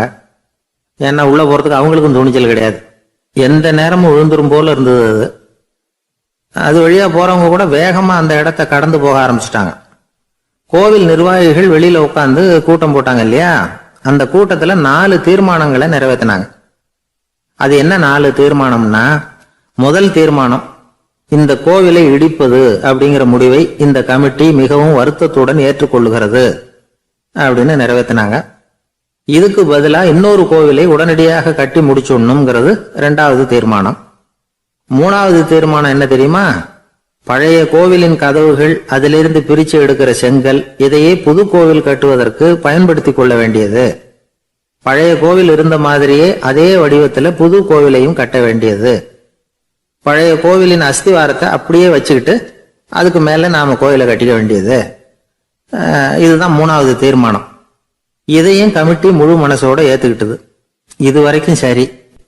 இப்ப அந்த கமிட்டி 4வதா ஒரு முக்கியமான தீர்மானத்தை கொண்டுகிட்டு வந்து அதையும் ஏகமனதா நிறைவேற்றி விட்டது. அது என்ன தீர்மானம்னா, புதிய கோவில் கட்டி முடிக்கிற வரைக்கும் பழைய கோவிலை இடிக்கிறதில்லை அப்படிங்கிற தீர்மானம். எப்படி இருக்குது பாருங்க இது. பழசை இடிக்காத வரையில அதே இடத்துல புதுசா எப்படி கட்ட முடியும்? பல விஷயங்கள்ல நாம நடந்துகிற முறையும் இப்படிதான் இருக்குதான். வாழ்க்கையில முன்னேறணும்னு ஆசைப்படுவோம், அதே நேரத்துல அந்த முன்னேற்றத்துக்கு எது தடையா இருக்கோ அதை விட்டு விடுறதுக்கும் மனசு வராது. வெளிநாட்டுல ஒரு பெரிய விருந்து நடந்துகிட்டு இருந்துதான். எல்லாரும் மது கோப்பையும் கையுமா அலைஞ்சுகிட்டு இருக்கிறாங்க. ஒருத்தர் மட்டும் கையில எதுவும் இல்லாம ரொம்ப நல்ல பிள்ளையா சாதுவா ஒரு ஓரமா தனியா உட்கார்ந்துருக்கிறார். அவர்கிட்ட நெருங்கி வாங்க மது சாப்பிடலாம் அப்படின்னு கூப்பிட்டாங்களாம். என்ன வற்புறுத்தாதீங்க, நான் என் மனசுக்குள்ள உறுதியா தீர்மானம் பண்ணிவிட்டேன் அப்படின்னாராம். என்ன தீர்மானம் பண்ணிருக்கீங்க அப்படின்னு கேட்டிருக்காங்க. ஏற்கனவே முழு போதையில் இருக்கும் பொழுது மறுபடியும் மது கோப்பையை தொடரதில்லை அப்படின்னு தீர்மானம் பண்ணிருக்கேன் அப்படின்னாராம். ஒரு ஊர்ல ஒரு பெரியவர் இருந்தார். ஒரு நாள் அவரை தேடி ஒருத்தர் வந்தார். ஐயா, நான் கடவுளை பரிபூர்ணமா நம்புறேன் அப்படின்னார். சரி, அந்த நம்பிக்கை உனக்கு எப்படி வந்ததுன்னு கேட்டார் இவர். அவர் சொல்ல ஆரம்பிச்சார். ஐயா, எனக்கு கல்யாணம் ஆகி 10 வருஷம் ஆச்சு. ஆனாலும் குழந்தை பாக்கியம் இல்லை. அதுக்கு என்ன காரணமா இருக்கும்னு நான் யோசனை பண்ணிட்டு இருந்தப்போ நண்பர் ஒருத்தர் ஒரு ஆலோசனை சொன்னார். உனக்கு மதப்பற்று இல்லை, எந்த கடவுளையுமே நம்ப மாட்டேங்கிற, அதுதான் காரணம். கடவுளை நம்பு, உனக்கு குழந்தை பாக்கியம் கிடைக்கும் அப்படின்னார். அவர் அப்படி சொன்னாரே தவிர எனக்கு சந்தேகம்தான். இருந்தாலும் அவர் சொன்னபடியும் நடந்துதான் பார்ப்போமே அப்படின்னு முடிவு பண்ணேன். கடவுளை நம்ப ஆரம்பிச்சேன். அந்த வருஷமே அழகான ஆண் குழந்தை பிறந்தது. எல்லாம் இறைவன் அருள் அப்படின்னார். இவர் இப்படி சொன்னதை கேட்டதும் அந்த பெரியவர் சொன்னார். நீ சொல்றதெல்லாம் சரிதான். இருந்தாலும் இந்த காலத்துல எந்த ஒரு காரியமா இருந்தாலும் அதை சோதனை செஞ்சு பார்த்துட்டு தான் ஒரு முடிவுக்கு வந்து சேர முடியும். அறிவுபூர்வமான முடிவு அதுவா தான் இருக்கும். அறிவியல் சோதனைகள் அப்படித்தான். ஒரு குறிப்பிட்ட விஷயத்தை பத்தி எத்தனை தடவை சோதனை பண்ணாலும் ஒரே முடிவு தான் கிடைக்கணும். அதுதான் சரியா இருக்கும். அதனால இப்ப மறுபடியும் ஒரு சோதனைன்னார். என்ன செய்யணும் அப்படின்னு கேட்டார் இவர். கடவுள்கிட்ட ஒரு பெண் குழந்தை வேணும்னு கேளு. முதல்ல ஆண் குழந்தையை கொடுத்தது மாதிரியே இப்போ ஒரு பெண் குழந்தையையும் கொடுக்கறாரா பார்க்கலாம் அப்படின்னார். சரின்னு சொல்லி இவர் அதே மாதிரி முயற்சி பண்ணினார். அதுக்கப்புறம் அவரு இந்த பெரியவர்கிட்ட வரவே இல்லை. கொஞ்ச காலம் கழிச்சு இவரே அவரை தேடிக்கிட்டு போய் கதவை தட்டினார். அவர் கதவை திறந்தார். என்ன ஆச்சு, கடவுள் கண் திறந்தாரா அப்படின்னு கேட்டார். அவரு, அந்த சமாச்சாரம்லாம் நமக்கு வேணாம் சார். முதல் தடவை அது ஏதோ தற்செயலா ஏற்பட்ட ஒரு சாதகம். இப்ப நீங்க 2வது தடவை சொன்ன பிறகு தினமும் கடவுளை வேண்டிக்கிட்டு தான் இருக்கிறேன், ஒன்னும் நடக்கல அப்படின்னார் ரொம்ப விரக்தியா. ஒரே ஒரு தோல்வியில உங்க நம்பிக்கை எல்லாம் பறந்து போயிடுது பாத்தீங்களா அப்படின்னார் அந்த பெரியவர். எல்லாம் நல்ல விதமா நடக்கிற வரைக்கும் நம்பிக்கை, எதிர்பார்த்தது தோல்வியில முடிஞ்சுட்டுதுன்னா அவநம்பிக்கை. மற்றவர்கள் பேர்ல வைக்கிற நம்பிக்கை எந்த நேரத்திலையும் விவகாரமாகி விடக்கூடிய சாத்தியம் உண்டு. நாம நம்பிக்கை வைக்க வேண்டியது நம்ம கிட்ட தான். நமக்குள்ள இருக்கிறார் கடவுள். எனவே நம்ம பேர்ல நாம வைக்கிற நம்பிக்கை தான் உண்மையான கடவுள் பக்தி. நிபந்தனையற்ற நம்பிக்கையா அது இருக்கணும். எல்லாம் நல்லபடியா நடந்துகிட்டு இருந்தா எந்த முட்டாளுக்கும் நம்பிக்கை வரத்தான் செய்யும் அப்படிங்கிறது ஒரு பெரியவர் கருத்து. தியானத்தின் மூலமா தான் உனக்குள்ள ஆழமா தோண்டுனா உன்னுடைய அடி ஆழத்துல நம்பிக்கை வந்து அப்படி ஊற்றெடுக்கும், அதை பார்க்க முடியும் அப்படிங்கிறது பெரியவர்கள் சிந்தனை. ஒரு குழந்தை அப்பாவை பார்த்து என்னப்பா பண்றேன்னு கேட்டுதான். பிரார்த்தனை பண்ணிட்டு இருக்கிறேன்னாராம் அப்பா. பிரார்த்தனை பண்ணுனா என்ன கிடைக்கும் அப்படின்னு கேட்டுதான் குழந்தை. எல்லாம் கிடைக்கும் அப்படின்னாராம் அப்பா. நீ வச்சிருக்கிறிய பேனா அது கூட கிடைக்குமான்னு கேட்டுதான் குழந்தை. ஓ, கிடைக்குமேன்னு இருக்கார். அப்படின்னா அந்த பேனாவை என்கிட்ட கொடுத்துரு, நீ பிரார்த்தனை பண்ணி வேற பேனா வாங்கிக்கோ அப்படின்னு தான் அந்த குழந்தை. ஒரு வயசான பாட்டியும் தாத்தாவும் ஒரு பூங்காவில் உட்காந்து பேசிக்கிட்டு இருக்கிறாங்க. அவங்களுக்கு கல்யாணம் ஆகி 53 வருஷம் ஆச்சு. பிள்ளைங்கள்லாம் படிச்சு பெரிய பெரிய வேலையில இருக்கிறாங்க. பேரன் பேத்திகளும் நல்ல நிலைமையில இருக்கிறாங்க. இந்த தாத்தாவும் பாட்டியும் சிரிச்சு பேசிக்கிட்டு இருந்தத ஒரு பெரியவர் பார்த்தார். அவருக்கு ஆச்சரியமா இருந்தது. இந்த வயசுலயும் இவ்வளவு அந்யோன்யமா இவங்க பேசிக்கிட்டு இருக்கிறாங்களே அப்படின்னு நினைச்சார். சரி, நேரிலேயே கேட்டுருவோமே அப்படின்னு நினைச்சிட்டு கிட்ட போனார். உங்க மன வாழ்க்கையின் வெற்றிக்கான ரகசியம் என்ன அப்படின்னு கேட்டார். இதை கேட்டதும் அந்த தாத்தா சிரிச்சுக்கிட்டே பாட்டியை பார்த்தாராம். அதுக்கப்புறம் சொன்னாராம், நான் இந்த அம்மாவை கல்யாணம் பண்ணிட்டதுக்கும் எங்களுடைய இல்வாழ்க்கை இவ்வளவு நாளா பலம் குறையாம மகிழ்ச்சியா இருக்கிறதுக்கும் காரணம் ஒண்ணுதான்.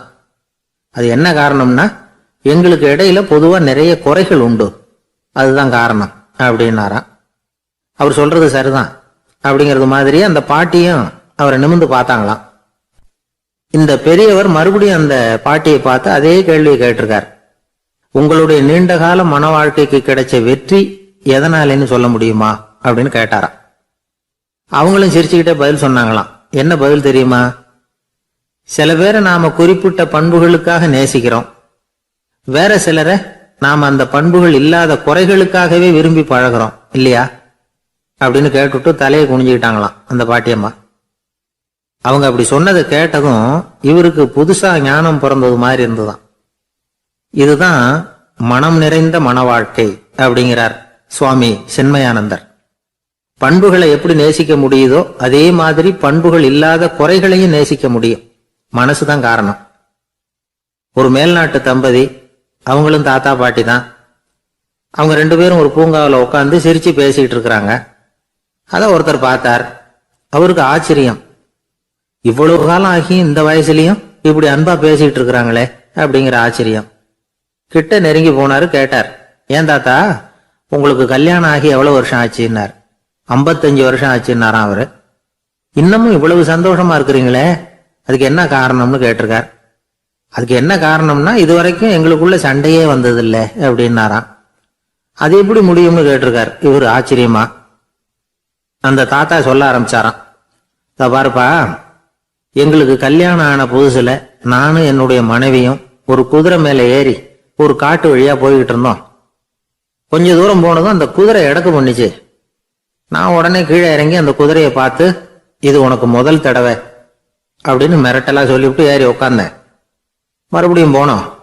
கொஞ்ச தூரம் குதிரை நல்லபடியா நடந்து போச்சு. மறுபடியும் எடக்கு பண்ண ஆரம்பிச்சுட்டுது. நான் கீழே இறங்கினேன். கையில இருந்த சாட்டையால ஓங்கி ஒரு அடி கொடுத்தேன். இது உனக்கு 2வது தடவை அப்படின்னு சொல்லிவிட்டு ஏறி உட்கார்ந்தேன். மறுபடியும் குதிரை கொஞ்ச தூரம் நல்ல விதமா நடந்து போச்சு. அப்புறமும் எடக்கு பண்ண ஆரம்பிச்சுட்டுது. அந்த சமயத்துல ஒரு ஆற்று பாலத்தை கடந்து போயிட்டு இருக்கிறோம். நான் கீழே இறங்கினேன். என்னுடைய மனைவியையும் கீழே இறங்க சொன்னேன். அந்த குதிரையை பிடிச்சி அப்படியே ஆத்துல தள்ளி விட்டுட்டேன். தள்ளி விட்டுட்டு, இது உனக்கு கடைசி தடவை அப்படின்னு சொன்னேன். அதை பார்த்ததும் என் மனைவி பதறி போயிட்டாங்க. போய், ஐயோ பாவம், என்ன இப்படி பண்ணிவிட்டீங்க, உங்களுக்கு மனசுல கொஞ்சம் கூட இறக்கமே இல்லையா அப்படின்னாங்க. நான் மெதுவா இவங்க பக்கம் திரும்பி, இது உனக்கு முதல் தடவை அப்படின்னு. அவ்வளவுதான், அன்னையில இருந்து இன்னைய வரைக்கும் ஒரு நாள் கூட எங்களுக்குள்ள சண்டையே வந்ததில்லை அப்படின்னு விளக்கம் கொடுத்தார் அந்த தாத்தா. ஒரு ஆளு வேகமா நடந்து போய்கிட்டு இருந்தான். அவன் வேகமா நடக்கிறதுக்கு காரணம் வெயில் காலம், காலில் செருப்பு இல்லை, மணல் பாதை, அதுதான் வேகம். காலில் செருப்பும் இல்லாம கையில கொடையும் இல்லாம அந்த ஆளு வெயில்ல நடந்து போய்கிட்டு இருக்கிறான். அந்த சமயத்துல இன்னொருத்தன் குதிரை மேல ஏறி அந்த வழியா வந்துகிட்டு இருக்கிறான். அவன் காலில் செருப்பும் இருந்தது, கையில கொடையும் இருந்தது. நடந்து போய்கிட்டு இருந்தவன் அந்த குதிரை ஆசாமியை பார்த்து கேட்டான், ஐயா, நீங்களும் குதிரை மேல உட்காந்துக்கிட்டு போய்கிட்டு இருக்கிறீங்க, அப்படி இருக்கிறப்போ உங்களுக்கு அந்த செருப்பு என்னத்துக்கு, அதை எனக்கு கொடுத்து உதவலாமே அப்படின்னா. குதிரை மேல உட்காந்துருந்தவன் யோசனை பண்ணி பார்த்தான். இவன் சொல்றதும் நியாயம்தானே அப்படின்னு சொல்லி தன்னுடைய செருப்பை கழட்டி அந்த வழிபோக்கனுக்கு கொடுத்துட்டான். ரொம்ப நல்லதுங்க அப்படின்னு சொல்லி இவன் அதை வாங்கி காலில் மாட்டிக்கிட்டான். அதுக்கப்புறம் மறுபடியும் இவன் ஆரம்பிச்சான், ஐயா, நீங்க குதிரையில் போறதுனால போக வேண்டிய இடத்துக்கு வேகமா போய் சேர்ந்துருவீங்க, அதனால உங்க கையில் அந்த கொடை என்னத்துக்கு, நான் நடந்து போயிட்டு இருக்கிறவன் ரொம்ப நேரம் நடக்க வேண்டியிருக்கும் இந்த வெயில்ல, அதனால அந்த கொடையையும் எனக்கு கொடுங்களேன் அப்படின்னா. குதிரை வீரன் யோசனை பண்ணி பார்த்தான். இதுவும் நியாயம்தானே அப்படின்னு அவனுக்கு தோணுச்சு. உடனே இறக்கப்பட்டு தன் காலில் இருந்த செருப்பை கொடுத்தது மாதிரியே தன் கையில் இருந்த கொடையையும் இவங்கிட்ட கொடுத்துட்டான். அதுக்கப்புறம் அவன் நிம்மதியா புறப்பட்டான். இப்ப மறுபடியும் கை தட்டி அவனை நிறுத்தினான். கீழே நின்றுட்டு இருந்தவன், என்னப்பா, ஏன் என்ன நிறுத்தின, இன்னும் ஏதாவது வேணுமா உனக்கு அப்படின்னா குதிரையில இருந்தவன். இவன் மெதுவா வாயை திறந்து, அந்த குதிரையையும் என்கிட்ட கொடுத்துருங்களேன்னா. அந்த குதிரை வீரன் இப்போ ஒரு கணம் யோசனை பண்ணி பார்த்தான். உடனே என்ன பண்ணான் தெரியுமா, தன்கிட்ட இருந்த குதிரை சவுக்கை எடுத்தான். குதிரை சவுக்கால அந்த ஆளை வாங்குவாங்கன்னு வீசி தள்ளிவிட்டான். இவ்வளவு சவுக்கடியும் வாங்கிட்டு இந்த ஆள் என்ன பண்ணான் தெரியுமா, சிரிக்கிறான். அடி வாங்கிட்டு யாராவது சிரிப்பாங்களா? குதிரை வீரனுக்கு ஒன்றும் புரியல. என்னப்பா அது, ஏன் இப்படி அடி வாங்கிட்டு இப்படி சிரிக்கிறியே அப்படின்னு கேட்டான். இப்ப அந்த வழிபோக்கன் சொல்றான், ஐயா, நான் இப்படி சிரிக்கிறதுக்கு காரணம் இருக்கு. இப்படி குதிரை கேட்டு உங்ககிட்ட அடி வாங்கலைன்னு வச்சுக்கோங்க, என் உயிர் உள்ள வரைக்கும் மனசுல ஒரு தவிப்பு இருந்துகிட்டே இருக்கும். செருப்பையும் கொடையையும் கேட்ட உடனே கொடுத்தவன் குதிரையும் கேட்டிருந்தா கொடுத்துருப்பானோ அப்படிங்கிற பேராசையில ஏங்கிக்கிட்டே இருந்திருப்பேன். இப்போ உங்ககிட்ட அடி வாங்கின பிறகு என்னுடைய அந்த சந்தேகம் தீர்ந்து போச்சு. என்னுடைய ஆசைக்கு எல்லை எது அப்படிங்கறத எனக்கு புரிஞ்சுட்டுது அப்படின்னு சொல்லிவிட்டு அவன் நடக்க ஆரம்பிச்சுட்டானான். ஆசைக்கும் எல்லை உண்டு அப்படிங்கிறத விளக்கறதுக்காக வாரியார் சுவாமிகள் சொல்ற கதை இது. இந்த காலத்திலயும் ஒருத்தன் அது மாதிரி கொடை செருப்போட குதிரையில போய்கிட்டு இருந்தான். எதிரில் நடந்து வந்தவன், ஐயா உங்க கொடையை எனக்கு கொடுங்களேன்னு கேட்டான். உடனே அவன் குதிரையிலிருந்து கீழே குதிச்சு அவனை சாட்டையால் அடிக்க ஆரம்பிச்சுட்டான். இன்னொருத்தர் அந்த வழியா வந்தவர் இதை பார்த்தார். ஏன்பா அவன் கேட்டான், உன்னால முடியலன்னா இல்லைன்னு சொல்லிட வேண்டியது தானே, அதுக்காக ஏன் இப்படி அவனை போட்டு அடிக்கிறேன்னு கேட்டார். உங்களுக்கு விவரம் புரியாது சார், காலம் ரொம்ப கெட்டு போச்சு. கேட்டதை கொடுத்தேன்னு வச்சுக்கோங்க, இந்த குதிரையே என்னோடது, அவன் திருடிக்கிட்டு போறான் அப்படின்னு என் பேர்ல புகார் கொடுக்க ஆரம்பிச்சிருவான் சார் அப்படின்னா. அது எப்படி அவ்வளவு உறுதியா சொல்றேன்னு கேட்டார் அவரு. ஏற்கனவே அது மாதிரி ஒருத்தன் பேர்ல புகார் கொடுத்துட்டு தான் இந்த குதிரையை நான் தள்ளிட்டு வந்துகிட்டு இருக்கிறேன் அப்படின்னார். ஒரு ஊர்ல ஒரு குரு இருந்தார், ஜென் குரு. அவரை தேடிட்டு ஒரு மன்னர் வந்தார். வந்தவர் ஜப்பான் மன்னர். தோட்டக்கலையை பத்தி தெரிஞ்சுட்டு போறதுக்காக அவர் வந்தார். எப்படி தோட்டம் அமைக்கிறது அப்படிங்கறத பத்தி அந்த குரு விவரமா சொல்லி கொடுத்தாரு. ஒரு நாள் 2 நாள் இல்ல, 3 வருஷம் கத்து கொடுத்தார். அதுக்கப்புறம் சொன்னார், நான் கத்து கொடுத்துட்டேன், இனிமே நீங்க போகலாம், போய் தோட்டம் அமைக்கலாம், அதுதான் உங்களுக்கு பரிசை. தோட்டம் அமைச்ச பிறகு சொல்லி அனுப்புங்க, நான் வந்து பாக்குறேன். நீங்க இங்க என்னவெல்லாம் கத்துக்கிட்டீங்களோ அதையெல்லாம் அங்க செயல்முறையில செஞ்சு காட்டுங்க அப்படின்னு சொல்லி அனுப்பி வச்சார். மன்னர் போனார். அரண்மனைக்கு பக்கத்திலேயே ஒரு பெரிய தோட்டத்தை உண்டு பண்ணினார். அழகான மரங்களையும் செடிகளையும் உருவாக்கினாரு. கிட்டத்தட்ட 1000 தோட்டக்காரர்களை பயன்படுத்தி 3 வருஷங்கள் முயற்சி பண்ணி அந்த அழகான தோட்டத்தை உருவாக்கினார். குரு கிட்ட இருந்து செய்தி வந்தது, நாளைக்கு வந்து தோட்டத்தை பாக்குறேன் அப்படின்னு. மன்னர் உடனே சுறுசுறுப்பாயிட்டார். முதல் நாளே தோட்டத்தை சுத்தப்படுத்தினார். ராத்திரி பூரா யாரும் தூங்கல. எல்லாருக்கும் தோட்டத்தை ஒழுங்குபடுத்துற வேலை. அது அந்தந்த இடத்துல ஒழுங்கா இருக்குதா அப்படின்னு சரி பார்த்தாங்க. ஒரு தவறும் இல்லாத வகையில அதை ஒழுங்குபடுத்தினாங்க. மறுநாள் குரு வந்தார், தோட்டத்தை பார்த்தார். அவருக்கு கோபம் வந்துட்டுது. மன்னருக்கு ஆச்சரியம், எப்பவும் சிரிச்சுக்கிட்டே இருக்கிறவர் இப்ப எப்படி இருக்கிறாரு அப்படின்னு. மெதுவா குரு கிட்ட போய், எல்லாம் சரியா தானே இருக்குது அப்படின்னார்.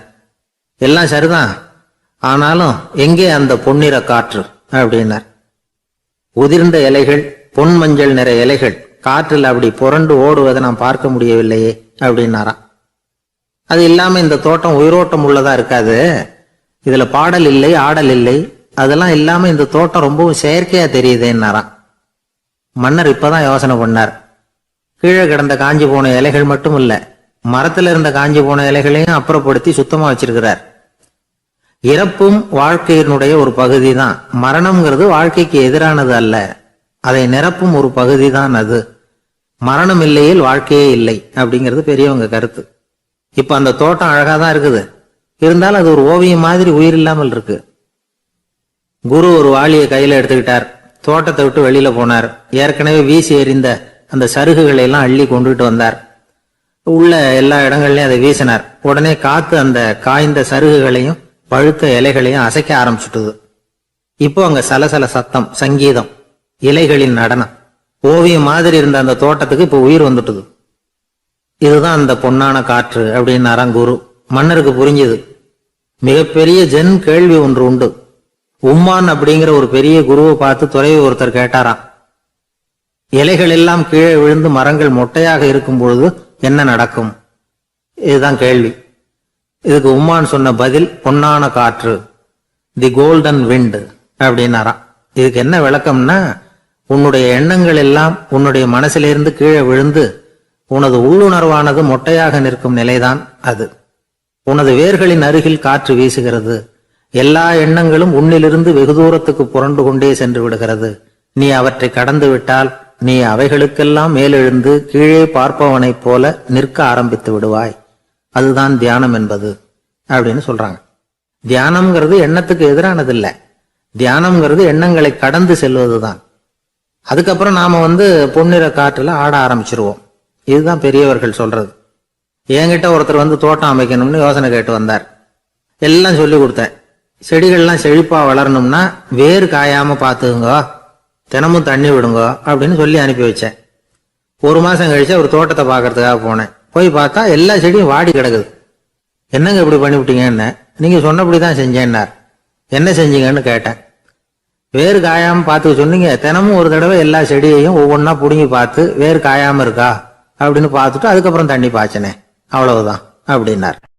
எனக்கு ஒரு சிநேகிதன், அவன் சொன்னான், டேய், என்னுடைய மாமனார் கூட தன்னுடைய பொண்ணை எனக்கு திருமணம் பண்ணி கொடுக்கறதுக்கு முன்னாடி ஒரு செய்தியை சொன்னார். பொய்ன்னு அப்புறமா தான் தெரிஞ்சது அப்படின்னா. என்ன சொன்னார்னு கேட்டோம். என் பொண்ணு மாசத்துக்கு ஒரு தடவை ஏதாவது கோபம் வந்தா கையில கிடைக்கிறத எடுத்து உங்க மேல எரிவா, நீங்க தான் அனுசரிச்சு நடந்துக்கணும்னு சொன்னார் அப்படின்னா. அப்படி அவர் சொன்னது பொய்யா அப்படின்னு கேட்டேன். ஆமா, அவர் மாசம் ஒரு தடவைன்னு அவர் சொன்னது பொய், தினம் ஒரு தடவை அப்படி செய்யறா, இதுதான் உண்மை அப்படின்னா. ஒரு சீடன் அந்த காலத்துல அஹிம்சைக்கு மரியாதை அதிகமா இருந்தது. இந்த காலத்துல இம்சைக்கு அதிக மரியாதை. ஒரு பெரியவர் இருந்தார். உண்மையை பத்தியும் சத்தியத்தை பத்தியும் நிறைய உபதேசம் எல்லாம் பண்ணார். அது பிரகாரமே நடந்தார். அவர் பின்னாடி நிறைய கூட்டம்லாம் இருந்தது. சீடர்கள் அதிகமா இருந்தாங்க. அவர் கொள்கைக்கு மரியாதை இருந்தது. ஆனா காலப்போக்கில் அந்த மரியாதை குறைஞ்சு போச்சு. அவர் பின்னாடி போன கும்பலும் குறைஞ்சு போச்சு. இது ஏன்? இப்படி ஒரு கேள்வி கேட்டார் ஒருத்தர். அதுக்கு பதில் சொல்ல வந்தார் ஒருத்தர். அவரு ஒரு கதையை சொன்னார். சீக்கிய கதை. அதாவது மகான் குருநானக் உபதேசம் பண்ணிக்கிட்டு இருந்த காலம். அவர் பின்னாடி ஏகப்பட்ட கூட்டம் போற இடமெல்லாம் மக்கள் வெள்ளம் அவர் பின்னாடியே போயிட்டு இருந்ததுதான். அவர் எந்த ஊருக்கு போனாலும் எல்லாரும் பின்னாடியே போனாங்க. இந்த கூட்டத்தையும் அவங்க கிட்ட இருக்கிற ஆர்வத்தை போனார் ஒருத்தர். அவரு குருநானக்கோட நண்பர். அவர் நேரா போய் குருநானக்க பார்த்தார். ஆகா, உங்களுக்கு தான் எத்தனை 1000 சீடர்கள் அப்படின்னார். குருநானக் இதை கேட்டுட்டு லேசா சிரிச்சார். அவ்வளவுதான், பதில் எதுவும் சொல்லல. கொஞ்ச நாள் கழிச்சு குருநானக் ஒரு ஊரை விட்டுட்டு இன்னொரு ஊருக்கு புறப்பட்டார். ஆயிரக்கணக்கான ஜனங்கள் பின்னாடி போனாங்க. சும்மா போல, குரு மகாராஜுக்கு ஜே அப்படின்னு கோஷம் போட்டுக்கிட்டே போறாங்க.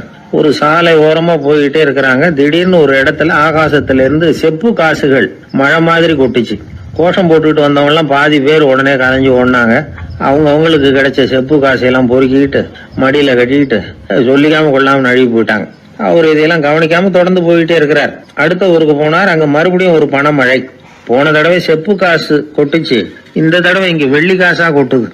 இப்பவும் இருந்த கூட்டத்துல பாதி பேர் கும்பல் அப்படியே கலைஞ்சு ஓடி போய் முடிஞ்ச அளவுக்கு அதை பொறுக்கிட்டு அப்படியே ஓடிட்டாங்க. குருநானக் தொடர்ந்து போறார். இன்னொரு ஊர்ல மறுபடியும் பணமழை. இந்த தடவை வெறும் தங்க காசா விழுது. இதை பார்த்ததும் மீதி இருந்த கும்பலும் கலைஞ்சு ஓடி போய் தங்க காசை அள்ளிக்கிட்டு அம்பேல் ஆயிட்டுது. குருநானக் திரும்பி பார்த்தார். கடைசியா எஞ்சி இருந்தது ஒரே ஒரு சீடர் தான். செப்பு காசு, வெள்ளி காசு, தங்க காசு எதையும் பொருட்படுத்தாம இவர் பின்னாடியே வந்துகிட்டு இருக்கிறார். நீதான்ப்பா என்னுடைய உண்மையான சீடன் அப்படின்னு சொல்லி அவரை வாழ்த்தி அவர்கிட்ட தன்னுடைய பணிகளை ஒப்படைச்சாராம் குருநானக். அவ்வளவுதான் அந்த கதை. அதை கேட்டதும் உண்மைக்கு ஏன் மரியாதை குறைஞ்சு போச்சுங்கிறது புரியுது. நல்லவங்க பின்னாடி போற கூட்டம் குறையறதுக்கு இதுதான் காரணம். காசு தான் முக்கியம்னு நினைக்கிறவங்க அதிகமாயிட்டாங்க இந்த காலத்துல. காசு முக்கியம்தான், இல்லைன்னு சொல்லல. ஆனா காசு நமக்கு அடிமையா இருக்கணும். வேலைக்கார மாதிரி இருந்து வேண்டியதை வாங்கி கொடுக்கணும். நாம காசுக்கு அடிமையாயிடக்கூடாது. அப்படி ஆகும் பொழுதுதான் விவகாரம் ஆரம்பம். இந்த காலத்து குரு ஒருத்தர், அவருக்கு பின்னாடி ஏகப்பட்ட சீடர்கள் இருந்தாங்க. ஒரு காலத்துல ஒவ்வொரு கட்டத்துல ஒவ்வொருத்தரா நழுவி போயிட்டாங்க. இப்ப மிஞ்சி இருக்கிறது ஒரே ஒரு சீடன் தான். ரொம்ப பவ்யமா கையை கட்டிட்டு அவர் முன்னாடி உட்காந்துருக்கிறான். கடைசியில நீ மட்டுமாவது இருக்கியப்பா, அது போதும், நீ தான் எனக்கு உண்மையான சீடன் அப்படின்னாராம் குரு. அதுக்கு அந்த சீடன் சொல்லியிருக்கான், அப்படி இல்லைங்க சுவாமி, நீங்க இப்போ உட்காந்துக்கிட்டு இருக்கிற பீடத்துக்கு அடியில பெட்டியில பணம் வச்சிருக்கிறீங்க, அது எனக்கு தெரியும். அதனால நீங்க எப்போ எழுந்திரிச்சு அந்த பக்கம் போவீங்கன்னு பாத்துக்கிட்டு இருக்கிறேன் அப்படின்னா விழுந்தது. உடனே அவங்களுக்கு ஒரு ஆசை, கபீரை சந்திச்சு பேசணும் அப்படின்னு அவங்க ஆசைப்பட்டாங்க. அவங்க அப்படி ஆசைப்பட்டதுக்கு ஒரு காரணம் உண்டு. ஏன் அப்படி ஆசைப்பட்டாங்கன்னா, 2 ஞானிகளை சந்திக்க வச்சா பல அரிய தத்துவங்களை கேட்கறதுக்கு ஒரு வாய்ப்பு கிடைக்கும். அதனால அவங்க 2 பேரையும் எப்படியாவது சந்திக்க வச்சிடணும் அப்படின்னு அவங்க ஆசைப்பட்டாங்க. அந்த சீடர்கள் தங்களுடைய விருப்பத்தை அவர்கிட்டயே சொன்னாங்க. இது மாதிரி அவர் கபீர் இந்த ஊர்ல இருக்கிறதா தெரியுது, சந்திச்சா தேவையில்லைன்னு. சரி, கபீரை சந்திக்கலாம், ஆனா அவரோட பேசுறத பத்தி நான் எதையும் சொல்றதுக்கு இல்லை அப்படின்னு விட்டார் பரீத். ஏன் கபீரோட நீங்க எதுவும் பேச மாட்டீங்களா அப்படின்னு கேட்டாங்க சீடர்கள். அவரோட பேசுறதுக்கு எதுவும் இல்ல. ஏன்னா எனக்கு என்ன தெரியுங்கிறது அவருக்கு தெரியும், அவருக்கு என்ன தெரியுங்கிறது எனக்கு தெரியும். அப்படி இருக்கிறப்ப நாங்க 2 பேரும் பேசிக்கிறதுக்கு என்ன விஷயம் இருக்க போகுது அப்படின்னாரு அவர். இங்க நிலைமை இப்படி. கபீர் இருக்கிற இடத்துல என்ன நடந்தது தெரியுமா? இது மாதிரி பரீத் காசிக்கு வந்திருக்கிறார் அப்படிங்கிற விஷயம் கபீரின் சீடர்களுக்கு தெரிஞ்சது. உடனே அவங்களும் நீங்க ஷேக் பரீத்தை சந்திச்சு பேசணும்னு அவர்கிட்ட கேட்க ஆரம்பிச்சாங்க. அதுக்கு கபீர் சொன்னாராம், நாங்க 2 பேரும் சந்திச்சுக்கிட்டா ஒருத்தர் கட்டி தழுவிக்குவோம், ஆனந்த கண்ணீர் வடிப்போம், வார்த்தைகளால பரிமாறிக்கிறதுக்கு எங்ககிட்ட எதுவும் இல்லை அப்படின்னாராம். இருந்தாலும் 2 பக்கத்துல இருந்த சீடர்களும் அப்படி நினைக்கல. எப்படியும் இவங்க சந்திச்சுக்கிட்டா கொஞ்சமாவது பேசாம இருக்க முடியாது, ஏதாவது பேசிக்குவாங்க அப்படின்னு நினைச்சாங்க. அதனால தொடர்ந்து வற்புறுத்தினாங்க. கபீர் பரீத்தை தன்னுடைய ஆசிரமத்துக்கு அழைச்சார். அந்த ஊரின் எல்லைக்கே போய் அவரை அழைச்சிட்டு வந்தார். 2 பேரும் சந்திச்சாங்க. ஒருத்தர் கட்டி பிடிச்சுக்கிட்டாங்க. ஒருத்தர் கைய ஒருத்தர் பிடிச்சபடியே ரொம்ப நேரம் நின்றுட்டு இருந்தாங்க. ஆனந்த கண்ணீர் வழிஞ்சுது. கபீர் ஆசிரமத்துல 2 பேரும் மௌனமா உட்கார்ந்துருக்காங்க. ஏதாவது பேசுவாங்கன்னு சொல்லி எதிர்பார்த்துக்கிட்டே 2 பக்கமும் சீடர்கள் காத்துக்கிட்டு இருக்கிறாங்க. பேசுங்கன்னு சொல்லியும் பார்த்தாங்க. அதை கேட்டதும் லேசா சிரிச்சாங்களே தவிர எதுவுமே பேசிக்கலையா. ஒரு நாள் பூரா இப்படியே போயிட்டுது. அதுக்கப்புறம் பரீத் கபீர் கிட்ட விடைபெற்றுக்கிட்டு புறப்பட்டார். ஏன் நீங்க பேசல அப்படின்னு சொல்லி கபீரின் சீடர்கள் கேட்டாங்களாம். அதுக்கு கபீர் சொன்னார், நாங்க 2 பேரும் உணர்ந்ததை சொல்றதுக்கு வார்த்தைகள் கிடையாது. எல்லாமும் உணர்ந்த பரீத்து கிட்ட பேசுறதுக்கு என்கிட்ட எதுவும் இல்லை, அதனால பேசல அப்படின்னார். இதே மாதிரி பரீத்தின் சீடர்களும் அவர்கிட்ட கேட்டிருக்கிறாங்க, ஏன் நீங்க பேசலன்னு. எங்க 2 பேர்ல யாராவது ஒருத்தர் பேச ஆரம்பிச்சிருந்தாலும் அதை போல முட்டாள்தனம் வேற எதுவும் இருக்க முடியாதுன்னாரு அவரு. ஞானிகள் 2 பேரும் பேசி இருந்தா என்ன ஒரு தெளிவு கிடைக்குமோ அதை விட அதிகமான தெளிவு கிடைச்சுதான் சீடர்களுக்கு. உண்மையின் வடிவமான பரம்பொருள் பேசப்பட வேண்டிய ஒன்றல்ல, அது உணரப்பட வேண்டிய ஒன்று அப்படிங்கறத அவங்க புரிஞ்சுக்கிட்டாங்களாம். ஒரு கணவனும் மனைவியும் ரொம்ப நாள் ஒருத்தர் பிரிஞ்சிருந்தாங்க. பல வருஷங்களுக்கு அப்புறம் அவங்க சந்திச்சாங்க. சந்திச்ச உடனே ஏதாவது பேசலாம்ல, பேசல. 2 பேருமே மௌனமா இருந்தாங்க. இந்த ஞானிகள் மாதிரி ஒருத்தர் ஆர்வமா பாத்துக்கிட்டாங்க, அவ்வளவுதான். அந்த கணவனை தனியா கூப்பிட்டுக்கிட்டு போய் ஒருத்தர் விசாரிச்சார், ஏன்பா இவ்வளவு நாள் கழிச்சு சந்திக்கிறீங்க, நீயாவது முதல்ல வாயை திறக்கப்படாதான்னார். அதுக்கு அவர் சொன்னார், ஏற்கனவே நான் வாயை திறந்ததுனால தானே சார் இவ்வளவு காலமும் பிரிஞ்சு இருக்கிறது மாதிரி ஆச்சு, அதனால அவசரப்படாம பொறுமையா இருக்கிறேன் அப்படின்னாராம். அதனால பேச்சு பெருசுதான், இருந்தாலும் மௌனம் அதை விட பெரியது அப்படிங்கறத ஒரு வாழ்வியல் உண்மையாக நாம புரிஞ்சுக்கணும்.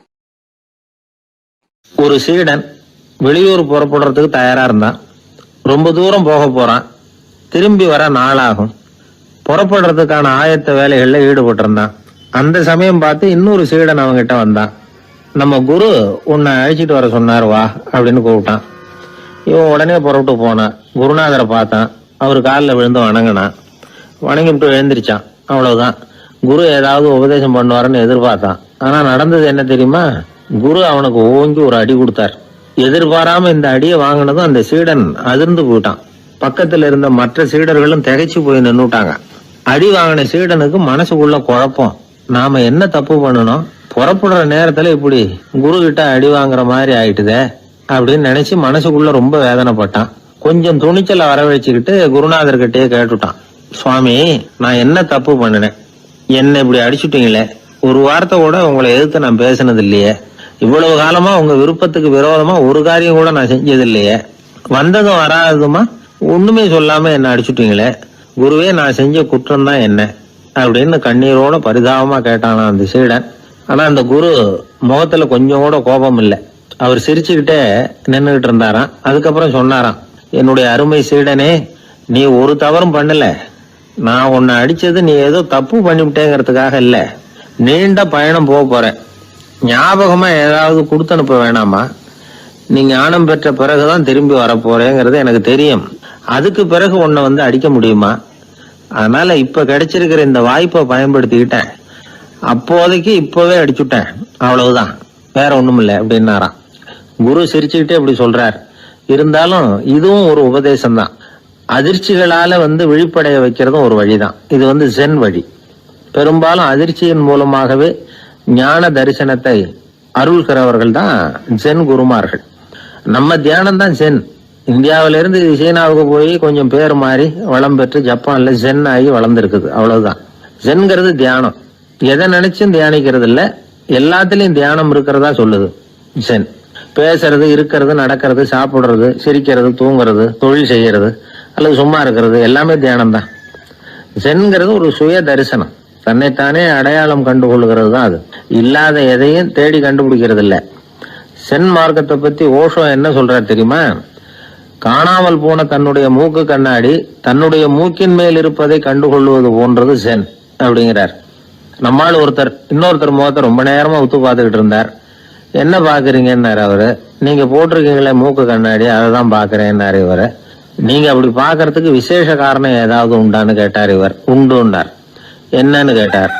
நேத்திக்கு காணாம போன என்னோட மூக்கு கண்ணாடி அது அப்படின்னாராம் இவர்.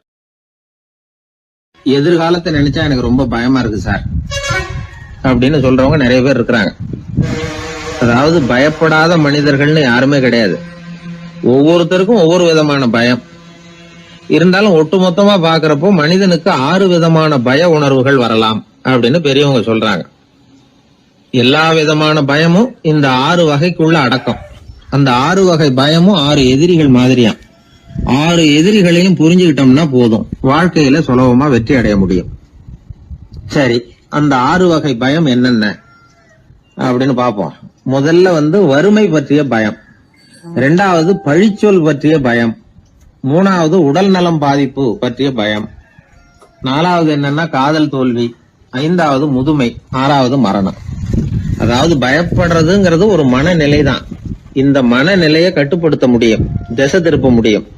சரி, இந்த பயங்களின் அறிகுறிகள் எப்படி இருக்கும்?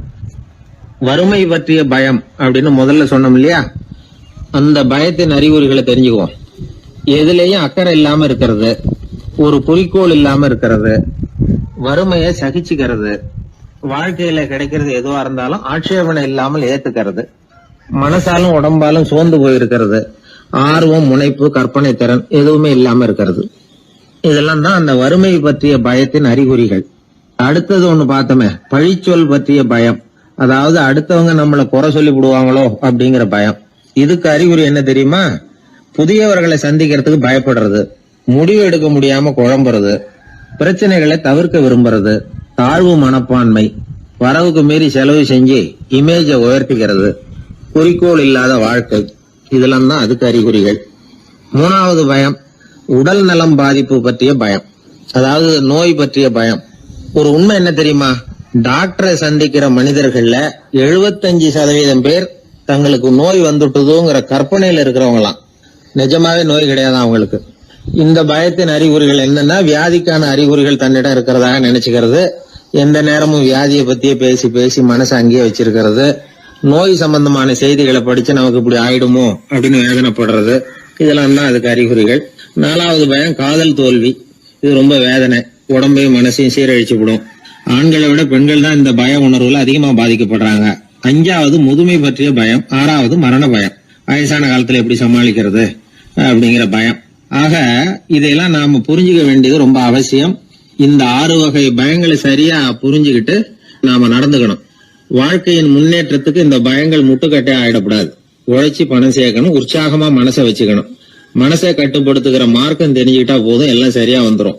நம்ம ஆள் ஒருத்தன் சொன்னான், சார் எனக்கு வறுமை பற்றிய பயம் தான் இருந்தது, ஒரே ராத்திரியில 30,000 ரூபாய் தயார் பண்ணிவிட்டேன், இப்ப எனக்கு இன்னொரு பயம் வந்துட்டுதுன்னா. என்ன பயம்னு கேட்டாங்க. போலீஸ் கண்டுபிடிச்சிருமோங்கிற பயம்னா. இது இந்த பயத்துல அடங்காது. அதனால அஞ்சி அஞ்சி சாவார், அஞ்சாத பொருள் இல்லை அப்படின்னு பாரதி சொன்னார் இல்லையா, அது மாதிரி பயத்தை புரிந்து கொண்டு அதற்கு தகுந்த மாதிரி நம்முடைய வாழ்க்கையை அமைத்துக் கொள்ள வேண்டும். அப்படி அமைத்துக் கொள்ளுகிறவர்களுக்கு வெற்றி நிச்சயம்.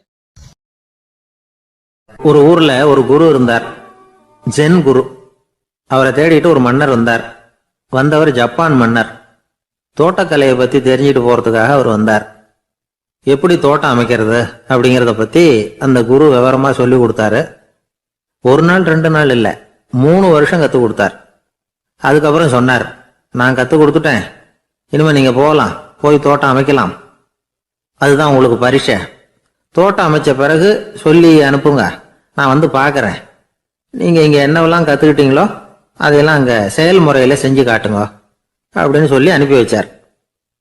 மன்னர் போனார். அரண்மனைக்கு பக்கத்திலேயே ஒரு பெரிய தோட்டத்தை உண்டு பண்ணினார். அழகான மரங்களையும் செடிகளையும் உருவாக்கினாரு. கிட்டத்தட்ட 1000 தோட்டக்காரர்களை பயன்படுத்தி 3 வருஷங்கள் முயற்சி பண்ணி அந்த அழகான தோட்டத்தை உருவாக்கினார். குரு கிட்ட இருந்து செய்தி வந்தது, நாளைக்கு வந்து தோட்டத்தை பாக்குறேன் அப்படின்னு. மன்னர் உடனே சுறுசுறுப்பாயிட்டார். முதல் நாளே தோட்டத்தை சுத்தப்படுத்தினார். ராத்திரி பூரா யாரும் தூங்கல. எல்லாருக்கும் தோட்டத்தை ஒழுங்குபடுத்துற வேலை. அது அந்தந்த இடத்துல ஒழுங்கா இருக்குதா அப்படின்னு சரி பார்த்தாங்க. ஒரு தவறும் இல்லாத வகையில் அதை ஒழுங்குபடுத்தினாங்க. மறுநாள் குரு வந்தார், தோட்டத்தை பார்த்தார். அவருக்கு கோபம் வந்துட்டுது. மன்னருக்கு ஆச்சரியம், எப்பவும் சிரிச்சுக்கிட்டே இருக்கிறவர் இப்ப இப்படி இருக்கிறாரே அப்படின்னு. மெதுவா குரு கிட்ட போய் எல்லாம் சரியா தானே இருக்குது அப்படின்னார். எல்லாம் சரிதான், ஆனாலும் எங்கே அந்த பொன்னிற காற்று அப்படின்னார். உதிர்ந்த இலைகள், பொன் மஞ்சள் நிற இலைகள் காற்றில் அப்படி புரண்டு ஓடுவதை நான் பார்க்க முடியவில்லையே அப்படின்னாராம். அது இல்லாம இந்த தோட்டம் உயிரோட்டம் உள்ளதா இருக்காது, இதுல பாடல் இல்லை, ஆடல் இல்லை, அதெல்லாம் இல்லாம இந்த தோட்டம் ரொம்பவும் செயற்கையா தெரியுதேன்னாராம். மன்னர் இப்பதான் யோசனை பண்ணார். கீழே கிடந்த காஞ்சி போன இலைகள் மட்டும் இல்ல, மரத்துல இருந்த காஞ்சி போன இலைகளையும் அப்புறப்படுத்தி சுத்தமா வச்சிருக்கிறார். இறப்பும் வாழ்க்கையினுடைய ஒரு பகுதி தான். மரணம்ங்கிறது வாழ்க்கைக்கு எதிரானது அல்ல, அதை நிரப்பும் ஒரு பகுதி தான் அது.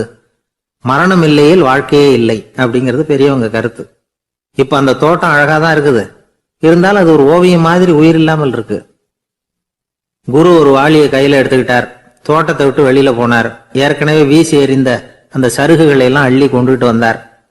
உள்ள எல்லா இடங்கள்லயும் அதை வீசினார். உடனே காத்து அந்த காய்ந்த சருகுகளையும் பழுத்த இலைகளையும் அசைக்க ஆரம்பிச்சுட்டுது. இப்போ அங்க சலசல சத்தம், சங்கீதம், இலைகளின் நடனம், ஓவியம் மாதிரி இருந்த அந்த தோட்டத்துக்கு இப்போ உயிர் வந்துட்டுது. இதுதான் அந்த பொன்னான காற்று அப்படின்னாராம் குரு. மன்னருக்கு புரிஞ்சுது. மிகப்பெரிய ஜென் கேள்வி ஒன்று உண்டு. உம்மான் அப்படிங்கிற ஒரு பெரிய குருவை பார்த்து துறவி ஒருத்தர் கேட்டாராம், இலைகள் எல்லாம் கீழே விழுந்து மரங்கள் மொட்டையாக இருக்கும் பொழுது என்ன நடக்கும்? இதுதான் கேள்வி. இதுக்கு உம்மான் சொன்ன பதில் பொன்னான காற்று, தி கோல்டன் விண்ட் அப்படின்னாராம். இதுக்கு என்ன விளக்கம்னா, உன்னுடைய எண்ணங்கள் எல்லாம் உன்னுடைய மனசிலிருந்து கீழே விழுந்து உனது உள்ளுணர்வானது மொட்டையாக நிற்கும் நிலைதான் அது. உனது வேர்களின் அருகில் காற்று வீசுகிறது. எல்லா எண்ணங்களும் உன்னிலிருந்து வெகு தூரத்துக்கு புரண்டு கொண்டே சென்று விடுகிறது. நீ அவற்றை கடந்து விட்டால் நீ அவைகளுக்கெல்லாம் மேலெழுந்து கீழே பார்ப்பவனைப் போல நிற்க ஆரம்பித்து விடுவாய். அதுதான் தியானம் என்பது அப்படின்னு சொல்றாங்க. தியானம்ங்கிறது எண்ணத்துக்கு எதிரானது இல்ல, தியானம்ங்கிறது எண்ணங்களை கடந்து செல்வதுதான். அதுக்கப்புறம் நாம பொன்னிற காற்றுல ஆட ஆரம்பிச்சிருவோம். இதுதான் பெரியவர்கள் சொல்றது. என்கிட்ட ஒருத்தர் தோட்டம் அமைக்கணும்னு யோசனை கேட்டு வந்தார். எல்லாம் சொல்லி கொடுத்தேன். செடிகள்லாம் செழிப்பா வளரணும்னா வேர் காயாம பாத்துக்குங்க, தினமும் தண்ணி விடுங்க அப்படின்னு சொல்லி அனுப்பி வச்சேன். ஒரு மாசம் கழிச்சு ஒரு தோட்டத்தை பாக்குறதுக்காக போனேன். போய் பார்த்தா எல்லா செடியும் வாடி கிடக்குது. என்னங்க இப்படி பண்ணிவிட்டீங்கன்னு. நீங்க சொன்னபடிதான் செஞ்சேன்னார். என்ன செஞ்சீங்கன்னு கேட்டேன். வேறு காயாம பார்த்துக்க சொன்னீங்க, தினமும் ஒரு தடவை எல்லா செடியையும் ஒவ்வொன்னா புடுங்கி பார்த்து வேறு காயாம இருக்கா அப்படின்னு பார்த்துட்டு அதுக்கப்புறம் தண்ணி பாய்ச்சனே, அவ்வளவுதான் அப்படின்னார். நம்மள மாதிரி ஒரு ஆசாமி அவன் நம்மள மாதிரியே கற்பனை பண்ணான். அதாவது நாம தான் இந்த உலகத்துல ரொம்பவும் கஷ்டப்படுறோம், மற்றவங்க எல்லாம் சந்தோஷமா இருக்கிறாங்க அப்படின்னு அவன் நினைச்சுக்கிட்டான். அவன் ஒரு நாள் கடவுளை வேண்டிக்கிட்டானான், சுவாமி இந்த உலகத்துல எவ்வளவோ பேர் இருக்கிறாங்க, ஒவ்வொருத்தருக்கும் ஒவ்வொரு விதமான கஷ்டம் இருக்கலாம், ஒத்துக்கிறேன். இருந்தாலும் எனக்கு அது கொஞ்சம் அதிகமா இருக்கிறது மாதிரி தெரியுது. அதனால நீங்க எனக்காக ஒரு சின்ன உதவி செஞ்சா போதும். அது வேற ஒண்ணும் இல்ல, என்கிட்ட இருக்கிற துயரங்களை இன்னொருத்தர் யாருகிட்டயாவது கொடுத்துருங்க, அவர்கிட்ட இருக்கிற துயரங்களை என்கிட்ட மாத்தி கொடுத்துருங்க. ஒரு மியூச்சுவல் டிரான்ஸ்பர், அவ்வளவுதான். அப்படி பண்ணிவிட்டா போதும் அப்படின்னு வேண்டிக்கிட்டானான். அன்னைக்கு ராத்திரியே அவன் ஒரு கனவு கண்டிருக்கான். வானத்திலிருந்து ஒரு குரல் கேட்டிருக்கு. அது என்ன சொல்லிச்சு தெரியுமா? ஏ ஜனங்களே, எல்லாரும் அவங்கவுங்க கஷ்டங்களை ஒரு பையில போட்டு எடுத்துக்குங்க. அப்படி எடுத்துக்கிட்டு நேரா இந்த ஊர் எல்லையில இருக்கிற கோயிலுக்கு சேருங்க அப்படின்னு அந்த குரல். ஆஹா, கடவுள் நம்ம பிரார்த்தனைக்கு செவி சாய்ச்சுட்டார் அப்படின்னு சந்தோஷப்பட்டான் இவன். உடனே என்ன பண்ணான், தன்கிட்ட இருந்த கஷ்டத்தையெல்லாம் ஒரு சாக்கு பையில போட்டு எடுத்துக்கிட்டான். வீட்டை விட்டு வெளியில வந்தான். தெருவுல இறங்கி நடக்கிறான். அங்க பார்த்தா ஏகப்பட்ட பேர் ஆளுக்கு ஒரு பைய தூக்கிக்கிட்டு கோயிலுக்கு போயிட்டு இருக்கிறாங்க. சில பேர் மூட்டையா கட்டி தலையில சுமந்துக்கிட்டு போயிட்டு இருக்கிறாங்க. இவன் பார்த்தான். இவனுக்கு ரொம்ப ஆச்சரியமா இருந்தது. ஏன்னா எல்லாரும் வச்சிருக்கிற பைய இவன் பைய விட பெருசா இருந்தது. இவன் பை தான் இருக்கிறதுலயே கொஞ்சம் சின்னதா தெரிஞ்சது. இப்ப அவன் மறுபடியும் சாமியை வேண்டிக்கிட்டான், கடவுளே இப்ப உள்ள சூழ்நிலையை கவனிச்சா என்கிட்ட இருக்கிற பைய பரவாயில்லன்னு தோணுது. அதனால வேற பை எதையும் மாத்த வேணாம், இதுவே பரவாயில்ல, இந்த பையோட திரும்பி வீட்டுக்கு போனா போதும்னு நினைக்கிறேன் அப்படின்னு ஏதோ நினைக்க ஆரம்பிச்சுட்டான். எல்லாரும் கோயிலுக்கு போய் சேர்ந்தாங்க. கோயில்ல அந்த குரல் மறுபடியும் கேட்டுது. எல்லாரும் அவங்கவுங்க பைகளை சோகத்துல தொங்க விடுங்க. திடீர்னு விளக்குகள் அணையும், மணி அடிக்கப்படும். அதுதான் அடையாளம். அந்த சமயத்துல இருட்டுல உங்களுக்கு வேண்டிய பைய நீங்க மாத்தி எடுத்துக்கலாம், தேர்ந்தெடுத்துக்கலாம். வெளிச்சம் இருக்கிறப்பவே உங்களுக்கு பிடிச்ச பைக்கு பக்கமா பார்த்து நீங்க நின்னுக்கலாம் அப்படின்னு சொல்லி விவரம் சொல்லிச்சான் அந்த குரல். அப்படி சொன்னதுக்கு அப்புறம் திடீர்னு விளக்கு அணைஞ்சுது, மணி அடிச்சுது. கொஞ்ச நேரம் கழிச்சு மறுபடியும் விளக்குகள்லாம் எரிஞ்சுது. இப்போ பார்த்தா எல்லாரும் அவங்கவுங்க பையையே கெட்டியா பிடிச்சிட்டு நிக்கிறாங்க. இவனும் அப்படியே நிக்கிறான். இவன் மெதுவா பக்கத்துல நிக்கிறவங்க கிட்ட கேட்டானா, ஏன் நீங்க பைய கையிலேயே வச்சிருக்கிறீங்க, செவுத்துல மாட்டலையா அப்படின்னு கேட்டிருக்கான். இல்லப்பா, நீ ஏன் கையிலேயே வச்சிருக்கிறியோ அதே காரணத்துக்காக தான் நாங்களும் வச்சிருக்கிறோம். நம்ம கவலைகளை பத்தி நமக்கு ஓரளவுக்காவது தெரியும். ஆனா மத்தவங்க கவலைகள் நமக்கு பரிச்சயம் இல்லாதவை, பழக்கம் இல்லாதது. அதனால நமக்கு தெரிஞ்ச கவலைகளை சமாளிக்கிறது சுலபம். தெரியாததை சமாளிக்கணும்னா மறுபடியும் ஆரம்பத்துல இருந்து ஆரம்பிக்கணும். அதனால பழைய நண்பர்களோட வாழறது தான் மேல் அப்படின்னு ஆனான். அதுக்கப்புறம் அவன் தன்னோட பையே போதும்னு வீட்டுக்கு திரும்பி வந்துட்டானான். இது ஒரு பெரியவர் சொல்லி இருக்கிற கதை. அதனால நம்ம கிட்ட இருக்கிற கஷ்டங்கள் தான் பெருசு, அதை இன்னொருத்தங்கிட்ட கொடுத்துட்டு மாத்திக்கலாம் அப்படின்னு நினைக்கிறது தப்பு. இதே மாதிரி இன்னொரு சம்பவம். ஒரு ஊர்ல ஒரு நாள் ராத்திரி ஆகாயத்தில இருந்து கடவுள் குரல் கேக்குது. இந்த ஊர்ல இருக்கிற ஜனங்கள்லாம் கொஞ்சம் கவனிங்க, உங்களுக்கு ஒரு செய்தி. அதாவது இங்க இருக்கிற ஜனங்கள்லயே கொஞ்சம் கூட கவலையே இல்லாத ஆள் யாருன்னு எனக்கு தெரியணும். அதனால எல்லாரும் அவங்க கவலைகளை ஒரு பையில போட்டு எடுத்துக்கிட்டு கோயிலுக்கு வாங்க அப்படின்னாரு கடவுள். உடனே வரிசையா எல்லாரும் வர ஆரம்பிச்சாங்க. எல்லார் கையிலயும் பை இருந்தது, சின்னதும் பெருசுமா. கவலையே இல்லாத ஆள் யாருன்னு தேடினார் கடவுள். ஒரே ஒரு ஆள் மட்டும் கையில எதுவும் இல்லாம வெறும் கையை வீசிக்கிட்டு ரொம்ப ஜாலியா நடந்து வந்துகிட்டு இருந்தான். கடவுள் அவங்க கிட்ட போனார். ஏன்பா உனக்கு கவலையே இல்லையா அப்படின்னு கேட்டார். எனக்கும் சில கவலைகள்லாம் உண்டு அப்படின்னு அவன். எங்க அதெல்லாம்னு கேட்டிருக்காரு கடவுள். பின்னாடி லாரியில வந்துகிட்டு இருக்கு அப்படின்னு அவன். ஒரு ரயில் வேகமா போயிட்டு இருக்கு. அது ஒரு ரயில்வே ஸ்டேஷன்ல கொஞ்ச நேரம் நின்னுது. அப்போ அதுல ஒரு ஆள் ஏறினார். தலையில ஒரு மூட்டையை வச்சிருந்தார். மூட்டையை தலையில சுமந்துகிட்டே உள்ள வந்தாரு. மூட்டையை தலையில சுமந்துகிட்டே ஒரு இடத்துல உட்கார்ந்தார். ரயில் மறுபடியும் புறப்பட்டது. இவர் தன் தலையில இருந்த மூட்டையை கீழே இறக்கி வைக்கணும்ல, வைக்கல, சுமந்துகிட்டே வர்றார். எதிரில் உட்கார்ந்துருந்தவர் கேட்டார், ஏங்க ஏன் இப்படியே உட்கார்ந்துருக்கிறீங்க தலையில மூட்டையை வச்சுக்கிட்டு, மூட்டையை கீழே இறக்கி வைக்கலாமே அப்படின்னார். வேணாங்க, பாவம், தலையில இருக்கிற மூட்டையை இறக்கி ரயில்ல வச்சா ரயிலுக்கு பாரம் அதிகமா இருக்கும் அப்படின்னாரு அவரு. இப்படி ஒரு ஆளை பார்த்தா நமக்கு சிரிப்பு தான் வரும். ஏன்னா ரயில்ங்கிறது அந்த மூட்டையையும் சேர்த்து சுமந்துக்கிட்டு தான் போகுது. அவன் அந்த மூட்டையை தலையில வச்சிருந்தாலும் ஒண்ணுதான், தரையில வச்சிருந்தாலும் ஒண்ணுதான். அதனால ரயிலுக்கு எந்த மாற்றமும் ஏற்பட போறதில்லை. அதே மாதிரி தான் நம்ம மனமும். இதுவும் ஒரு தேவையில்லாத சுமை, அனாவசியமா சுமந்துக்கிட்டு இருக்கிறோம். இத கீழே இறக்கி வச்சுட்டா வாழ்க்கை பிரயாணம் சுகமா இருக்கும். ரயில் பிரயாணம் பண்ற அந்த ஆள் மூட்டையை சுமக்கிறான், வாழ்க்கை பிரயாணம் பண்ற நாம மனசை சுமக்கிறோம். இது ரெண்டுக்கும் எந்த வித்தியாசமும் இல்லை. மனசை கீழே இறக்கி வச்சுட்டா பாரம் இல்லாமல் வாழலாம், பறவைகள் மாதிரி பறக்கலாம், குழந்தைகள் மாதிரி கள்ளங்கபடம் இல்லாம வாழலாம். இந்த வெளி உலகத்துல நாம நிலை பெற்று இருக்கணும், வேரூன்றி இருக்கணும். அதே சமயம் நம்முடைய உள் வெளியில ஆன்மீக வாழ்க்கையில பாரம் இல்லாம இருக்கணும். அப்போ பறக்கணும், நதியை போல ஓடணும், மிதக்கணும். பயணம் சுகமா இருக்கும், களைப்பு தெரியாது, கவலை தெரியாது. ஒரு சீடன் போதி தர்மரை நாடி வந்தான். குருவே, நீங்கள் என்ன வெறுமையாக இருக்க சொன்னீங்க, நான் இப்ப மறுபடியும் வெறுமையானவன் ஆகிட்டேன், அதனால இப்ப என்ன செய்ய சொல்றீங்க என்ன அப்படின்னு சொல்லி நின்னான். உடனே அந்த குரு பக்கத்துல இருந்த ஒரு குச்சியை எடுத்து அவன் தலையில அடிச்சு, போய் அந்த வெற்றுத்தன்மையையும் வீசி எறிந்து விட்டு வா அப்படின்னார். நான் இப்போ காலியா இருக்கிறேன்னு ஒருத்தன் சொல்றான்னு வச்சுங்க, அது உண்மை இல்லை. ஏன்னா இன்னமும் அதுல நான்கிற எண்ணம் இருக்குது. எந்த சிந்தனையும் இல்லாம இருக்கிறது கடினம்தான். ஆனாலும் மனிதன் அதுல உள்ள நுட்பத்தை புரிஞ்சுக்கிட்டான்னா இவ்வளவு தூரம் தூக்கி சுமந்துக்கிட்டு வந்த அந்த மனதின் முட்டாள்தனத்தை அவனே பார்த்துட்டு சிரிப்பான். இதுதான் பெரியவங்க சொல்லியிருக்கிற ஆலோசனை. நம்மால் ஒருத்தன் தலையில ஒரு பெரிய மூங்கில் கூடையோட ரயில்ல உட்கார்ந்தான். கூட தலையில இருந்தது, கீழே இறக்கி வைக்கல. எதிரில் இருந்தவர் கேட்டார், ஏங்க எதுக்காக அதை அனாவசியமா சுமந்துக்கிட்டே இருக்கீங்க, கீழே இறக்கி வைங்களேன்னார். இல்லைங்க, நான் வீட்டை விட்டு புறப்படும் போது என் பையன் சொல்லிவிட்டான் கூடைய தலையை விட்டு இறக்கக்கூடாதுன்னு அப்படின்னார். அவன் சின்ன பையன், விவரம் இல்லாம சொல்லியிருப்பான். இப்ப என்ன நேரில் வந்தா பார்த்துக்கிட்டு இருக்கிறான், நீங்க இறக்கி வைங்கன்னார் அவர். அவன் நேரில் பார்த்துக்கிட்டு இல்ல, இருந்தாலும் நான் இந்த கூடையை கீழே இறக்கி வச்சா அது அவனுக்கு தெரிஞ்சிடும் அப்படின்னாரு இவர். அது எப்படின்னார் அவர். அவன் தனக்கு டிக்கெட் வாங்க வேணாம்னு சொல்லி இப்ப இந்த கூடைக்குள்ளதான் உட்கார்ந்துருக்கிறான் அப்படின்னார் இவர். ஒரு ஊர்ல ஒரு இளைஞன் இருந்தான். ஒரு நாள் அவன் ஒரு குருவை தேடிட்டு புறப்பட்டான். ஊரை விட்டு வெளியில போனான். போகிற வழியில ஒரு காடு. அந்த காட்டுல ஒரு மரத்தடியில ஒரு பெரியவர் உட்கார்ந்துருக்கிறார். அமைதியா மௌனமா அவர் அமர்ந்திருக்கிறார்.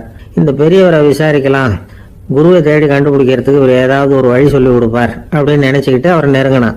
ஐயா, எனக்கு ஒரு குரு தேவை, எங்க கிடைப்பார், அவரை எப்படி அடையாளம் கண்டுபிடிக்கிறது, அதை பத்தி ஏதாவது விவரம் சொன்னீங்கன்னா நான் கண்டுபிடிச்சுக்குவேன் அப்படின்ட்டுருக்கான். பெரியவர் நிமிர்ந்து பார்த்தார். தம்பி, அது ரொம்ப சுலபம்.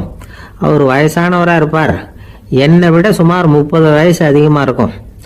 அவர் ஒரு மரத்தடியில் தான் உட்காந்துருப்பார் அப்படின்ட்டுருக்கான். சரிங்க பெரியவரே, அது என்ன மாதிரியான மரம், எப்படி இருக்கும் அப்படின்னு கேட்டிருக்கான். பெரியவர் அந்த விவரங்களையும் சொல்லியிருக்கிறாரு.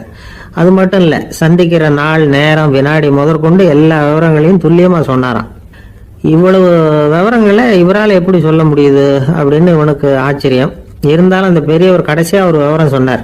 அது என்ன தெரியுமா, எப்படியும் நீ அவரை சந்திக்கிறதுக்கு ஒரு 30 வருஷம் ஆகும் அப்படின்னு சொல்லிவிட்டாராம்.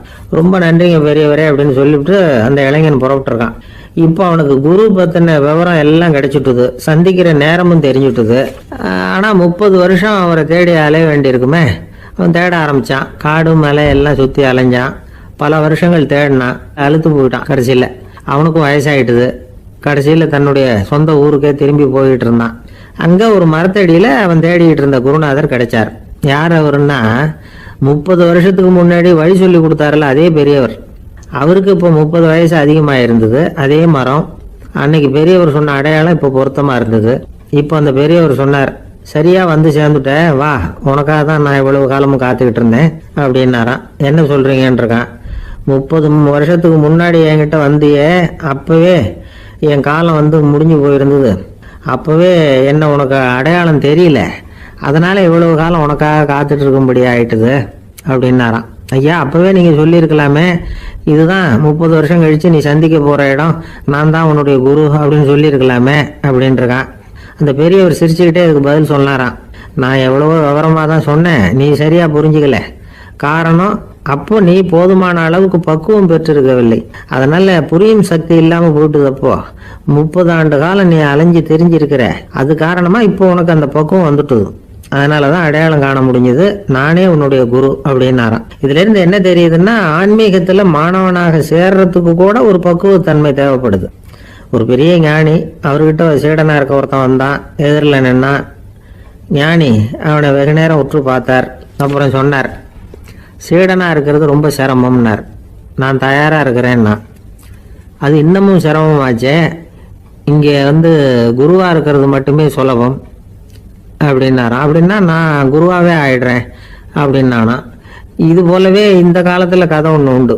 ஒரு பள்ளிக்கூடத்துல வகுப்பு ஆசிரியர் மாணவனை திட்டிக்கிட்டு இருந்தார்.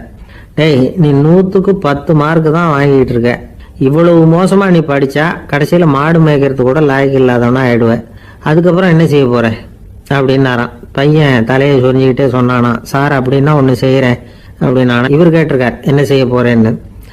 வேற என்ன சார், உங்களை மாதிரி ஒரு ஆசிரியர் ஆயிடுறேன் அப்படின்னானா. துருக்மேனியாவில் அஷ்காபாத் அப்படின்னு ஒரு நகரத்துல ஒரு புவியியல் விஞ்ஞானி இருந்தார். அவரு ஒரு நாய்க்குட்டி வளர்த்தார். ஒரு நாள் முன்னிரவு நேரம் ஒரு மேஜைக்கு முன்னாடி உட்கார்ந்து அந்த விஞ்ஞானி ஏதோ கணக்கு போட்டுக்கிட்டு இருக்கிறார். அவருக்கு ஒரு சின்ன பெண் குழந்தை, அது தொட்டில தூங்கிட்டு இருக்குது. அந்த நாய்க்குட்டியும் ஒரு மூலையில படுத்து அது பாட்டுக்கு தூங்கிட்டு இருந்தது. ஒரே அமைதி. அந்த நேரத்துல திடீர்னு அந்த நாய்க்குட்டி துள்ளி எழுந்திருச்சுது. நேரா குழந்தைகிட்ட ஓடிச்சு. அந்த குழந்தைய அது போட்டிருந்த ட்ரெஸ்ஸோட சேர்த்து கவ்வி தூக்குச்சு. தூக்கிக்கிட்டு வாசல் பக்கம் ஓடிச்சு. நாய்க்குட்டி குழந்தைய கவ்வி தூக்க முடியுமாங்கிற சந்தேகம் உங்களுக்கு இல்லையா? நீங்க வந்து நம்மூர் நாய்க்குட்டியவே பார்த்து பழக்கப்பட்டிருக்கீங்க. அதனால நம்புறதுக்கு சிரமமா இருக்கும். அந்த ஊர்ல எல்லாம் அது வந்து ரொம்ப ஸ்ட்ராங்கா இருக்கும், ஒரு ஏதோ கண்ணுக்குட்டி மாதிரி இருக்கும். விஞ்ஞானி அதை பார்த்துட்டார். உடனே அந்த நாய்க்கு வந்து வெறி பிடிச்சிட்டுதுன்னு முடிவு பண்ணிட்டு தன்னோட கை துப்பாக்கியை எடுத்துக்கிட்டு ஓடி வந்தார்.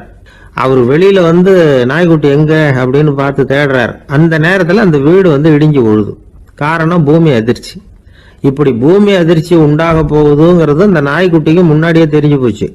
அதுதான் குழந்தைய தூக்கிட்டு வெளியில ஓடி வந்திருக்குது. அது மூலமா அந்த குடும்பத்தையே காப்பாத்தி இருக்குது அந்த நாய்க்குட்டி. இந்த சம்பவம் நடக்கிறதுக்கு 3 நாளைக்கு முன்னாடியே சில பிராணிகளுக்கு இப்படி நடக்க போகுதுங்கிறது தெரிஞ்சிருக்குதான்.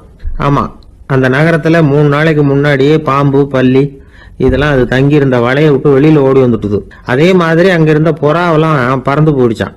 இதே மாதிரி யுகோஸ்லோவியாவில் கூட ஒரு நகரம், அங்க ஒரு நாள் ராத்திரி ஒரு மிருக காட்சி சாலையில திடீர்னு ஒரு பெரிய கலவரம், கூச்சல், குழப்பம். அங்க இருந்த கழுதை, புலி, யானை, பறவை எல்லாம் கண்ணாபின்னான்னு கத்த ஆரம்பிச்சுட்டுது. நீர் யானை அதுக்குன்னு போட்டிருந்த தடுப்பையே தாண்டி குதிச்சு வெளியில வந்துட்டுதான். மறுநாள் தான் எல்லாருக்கும் விஷயம் புரிஞ்சுது. அடுத்த நாள் காலையில அங்க பூமி அதிர்ச்சி உண்டாயிட்டுது. இப்ப பாருங்க, அதாவது மனுஷனை போய் தீர்க்க தரிசி அது இதுன்னு சொல்லிட்டு இருக்கிறோம். இவனை விட அது பரவாயில்லைன்னு தோணுது. அதாவது மிருகங்கள் ஒன்று நடக்க போகுதுங்கிறத முன்னாடியே புரிஞ்சுக்குதே. சரி, இதெல்லாம் எப்படி அது முன்கூட்டி புரிஞ்சுக்குது? அதுதான் படைப்பு ரகசியம். அதை கண்டுபிடிக்கிறதுக்கு தான் மனுஷன் வந்து ஆராய்ச்சி பண்ணிட்டு இருக்கிறான். விஞ்ஞானிகளோட ஆராய்ச்சியெல்லாம் ஒரு பக்கம் இருக்கட்டும், வீட்டுக்குள்ளேயே சில ஆராய்ச்சி பண்ணி பாருங்களேன். இப்ப சில யோசனை சொல்லி அதை சோதனை பண்ணி பாருங்க அப்படின்னு ஒருத்தர் சொன்னாராம். அதாவது இப்ப மழை வருமா வராதா அப்படின்னு தெரிஞ்சுக்கணுமா, உடனே ஒரு பூனைக்குட்டி பின்னாடியே மெதுவா போய் அது என்ன செய்யுதுன்னு கவனிச்சு பார்க்கணும். பூனைக்குட்டி தன்னோட பாதத்தினால சுகத்துல வந்து அப்படி கீறிக்கிட்டு இருக்கும். அப்படி கீறினா கண்டிப்பா மழை வரும். சில சமயம் பூனைக்குட்டி அப்படி மல்லாந்து படுத்துக்கிட்டு பாதத்தை உயர தூக்கும், அப்படியும் எப்படியும் புரளும். இப்படி செஞ்சதுன்னா அன்னைக்கும் மழை இருக்காது.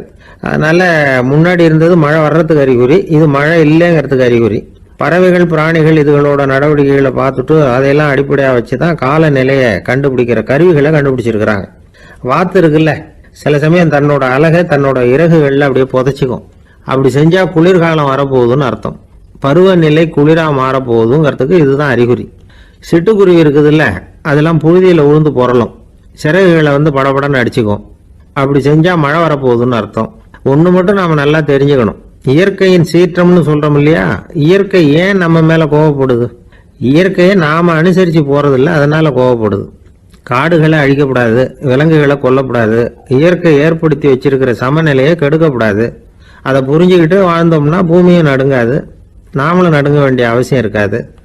ஒருத்தர் இருந்தார், சாராய கடைக்கு போனாராம், நிறைய சாப்பிட்டார். அப்புறம் சொன்னார், இது ரொம்ப அற்புதமான சரக்கு போல இருக்கு, உள்ள போன உடனே இந்த பூமியே நடுங்கிறது மாதிரி இருக்கு எனக்கு அப்படின்னாராம். இதுக்கு கடைக்காரர் சொல்லியிருக்கார், நீங்க சாப்பிட்டது வெறும் பச்சை தண்ணி தாங்க, இப்ப ஏற்பட்டிருக்கிறது நிஜம் பூமி அதிர்ச்சி அப்படின்னாராம். ஒருத்தர் ரொம்ப அவசரமா போயிட்டு இருந்தார். எங்க சார் போறீங்கன்னு கேட்டோம். எனக்கு வேண்டியப்பட்ட ஒருத்தருக்கு குழந்தை பிறந்திருக்கிறதாக செய்தி வந்திருக்கு, அதுதான் ஆஸ்பத்திரிக்கு போயிட்டு இருக்கேன், பார்த்துட்டு வரலாம்னு அப்படின்னார். அப்படின்னா கொஞ்சம் இப்படி உட்காருங்க அப்படின்னோம். சில விவரம்லாம் சொல்றேன், கேட்டுட்டு போங்க அப்படின்னோம். உட்காந்தார். அப்புறம் சொல்ல ஆரம்பிச்சோம். புதுசா பிறந்திருக்கிற ஒரு குழந்தைய பார்க்க போறதுன்னா அது சாதாரண விஷயம் இல்லை, அதுல ரொம்பவும் கவனமா நடந்துக்கணும். புது குழந்தைக்கு நோய் சுலபமா தொற்றும், முக்கியமா காற்று மூலமா பரவுற நோய்கள் சுலபமா வந்துடும். அதனால நமக்கு உடம்பு சரியில்லைன்னா குழந்தைய விட்டு கொஞ்சம் தள்ளியே இருக்கிறது தான் நல்லது. பெரியவங்களை பொறுத்த வரைக்கும் சாதாரணமா உள்ள ஒரு கிருமி கூட குழந்தைய பொறுத்த வரைக்கும் ரொம்ப மோசமான ஒரு கிருமியா இருக்கும். சில வெளிநாடுகள் எப்படி தெரியுமா, பிறந்த குழந்தை தூங்கிட்டு இருக்கிற ஒரு ரூமுக்கு போகணும்னா போறவங்க வந்து முகமூடி போட்டுக்கணும், காலணிகளை மாத்திக்கணும், அவ்வளவு சுத்தமா உள்ள போய் பார்த்துட்டு வரணும். பொதுவா சில ஆஸ்பத்திரிகள்ல பாத்தீங்கன்னா பார்வையாளர்கள் நேரத்துல விசிட்டிங் ஹவர்ஸ் தாயை விட்டு குழந்தைய தனியா பிரிச்சு வச்சிருவாங்க. எதுக்குன்னு நினைக்கிறீங்க? அந்த நேரம் பல பேர் வருவாங்க போவாங்க, அவங்க கை கால் சுத்தமா இருக்காது, சுத்தம் இல்லாத கைகள் மூலமா கிருமிகள் பரவும். சுத்தம் இல்லாத கைன்னா மண்ணு தூசி படிஞ்சிருக்கிற கை மட்டும் தான் அர்த்தம் இல்லை. சாலையில கையை வீசிக்கிட்டு நடந்து வர்றீங்க, குழந்தைய பொறுத்த வரைக்கும் அது கூட சுத்தம் இல்லாத கை தான். தாயை தவிர மற்றவங்க குழந்தைய தூக்காம பாத்துக்கிறது நல்லது. தாய் கூட அளவோட கொஞ்சிறதோட நிறுத்திக்கணும். புதுசா ஒரு குழந்தைய பெற்றிருக்கிற பொண்ணுகிட்ட மற்ற தாய்மார்கள் ஏதாவது சொல்லிக்கிட்டே இருப்பாங்க, குழந்தைய அப்படி வளர்க்கணும் இப்படி வளர்க்கணும் அப்படின்னு ஏதாவது அட்வைஸ் பண்ணிக்கிட்டே இருப்பாங்க. இப்படி ஓவரா அறிவுரை பண்றது அந்த பொண்ணை வந்து குழப்பி விட்டுரும். அதனால அப்படிலாம் பண்ணக்கூடாது. அந்த பெண்ணே ஏதாவது கேட்டா கூட டாக்டர் சொல்ல வேண்டிய விவரங்களை எல்லாம் நாமே சொல்லிட்டு இருக்கக்கூடாது. புதுசா பிறந்திருக்கிற குழந்தைய மட்டும்தான் இப்படி பார்க்கணும்னு இல்லை. ஒரு நோயாளி குழந்தைய பார்க்க போறதுன்னா கூட ரொம்ப எச்சரிக்கையாக தான் நடந்துக்கணும். ஒரு தின்பண்டமோ விளையாட்டு சாமானோ அந்த குழந்தைக்கு நாம் வாங்கிட்டு போறதா வச்சுக்குவோம். அதை நேராக கொண்டுகிட்டு போய் அந்த குழந்தைகிட்டே கொடுக்கக்கூடாது. அதோட அப்பா அம்மா கிட்ட ரகசியமா கொடுக்கலாம். அவங்க முடிவு பண்ணட்டும் குழந்தைகிட்ட அதை கொடுக்கலாமா வேண்டாமாங்கிறத. அவங்களுக்கு தான் தெரியும் அதோட மனசும் உடம்பும். உங்க அக்கறையை காட்டுறதா நினைச்சுக்கிட்டு குழந்தை வாயில எதையும் கொண்டுட்டு போய் போடாதீங்க. போறப்போ உங்க வீட்டு குழந்தையும் அழைச்சிட்டு போகாதீங்க. இது நோயை வாங்கிட்டு வந்துடும், அல்லது புதுசா ஒரு நோயை அதுகிட்ட கொடுத்துட்டு வந்துடும். என்னதான் உங்களுக்கு பழக்கமான குழந்தையா இருந்தா கூட அதுக்கு விருப்பம் இல்லைன்னா பேசக்கூடாது. அங்க போய் அவங்க பள்ளிக்கூடத்தை ஞாபகப்படுத்திட்டு இருக்கக்கூடாது. நோயில இருக்கிறப்ப ஸ்கூலை பத்தி பேச அது விரும்பாது. ஆஸ்பத்திரியை விட்டு வெளியில புறப்படுறப்போ குழந்தைகிட்ட சொல்லணும்னு அவசியம் இல்லை. அதோட அப்பா அம்மா கிட்ட சொல்லிவிட்டு புறப்பட்டா போதும், குழந்தை கோபிச்சிக்காது. சமூக சம்பிரதாயத்தை பத்தி அது கவலைப்படுறதில்லை. இப்படி எல்லா விவரமும் நம்ம எதிரில் உட்காந்துருந்தவங்க கிட்ட சொல்லி முடிச்சோம். ரொம்ப நன்றி சார் அப்படின்னு சொல்லிவிட்டு அவர் புறப்பட்டார். குழந்தைங்க கொஞ்சம் வளர்ற வரைக்கும் தான் நாம எச்சரிக்கையா இருக்கணும்னு இல்லை, வளர்ந்த பிறகு இன்னும் எச்சரிக்கையா இருக்கணும். ஒரு பையன் பள்ளிக்கூடத்துலேருந்து திரும்பி வீட்டுக்கு வந்தான். முகம் பூரா நகத்தால கீறி இருந்தது. அப்பா பார்த்து பயந்துட்டார். யாருடா உன்னை இப்படி பண்ணது அப்படின்னாரு. என் கூட படிக்கிற இன்னொரு பையன்.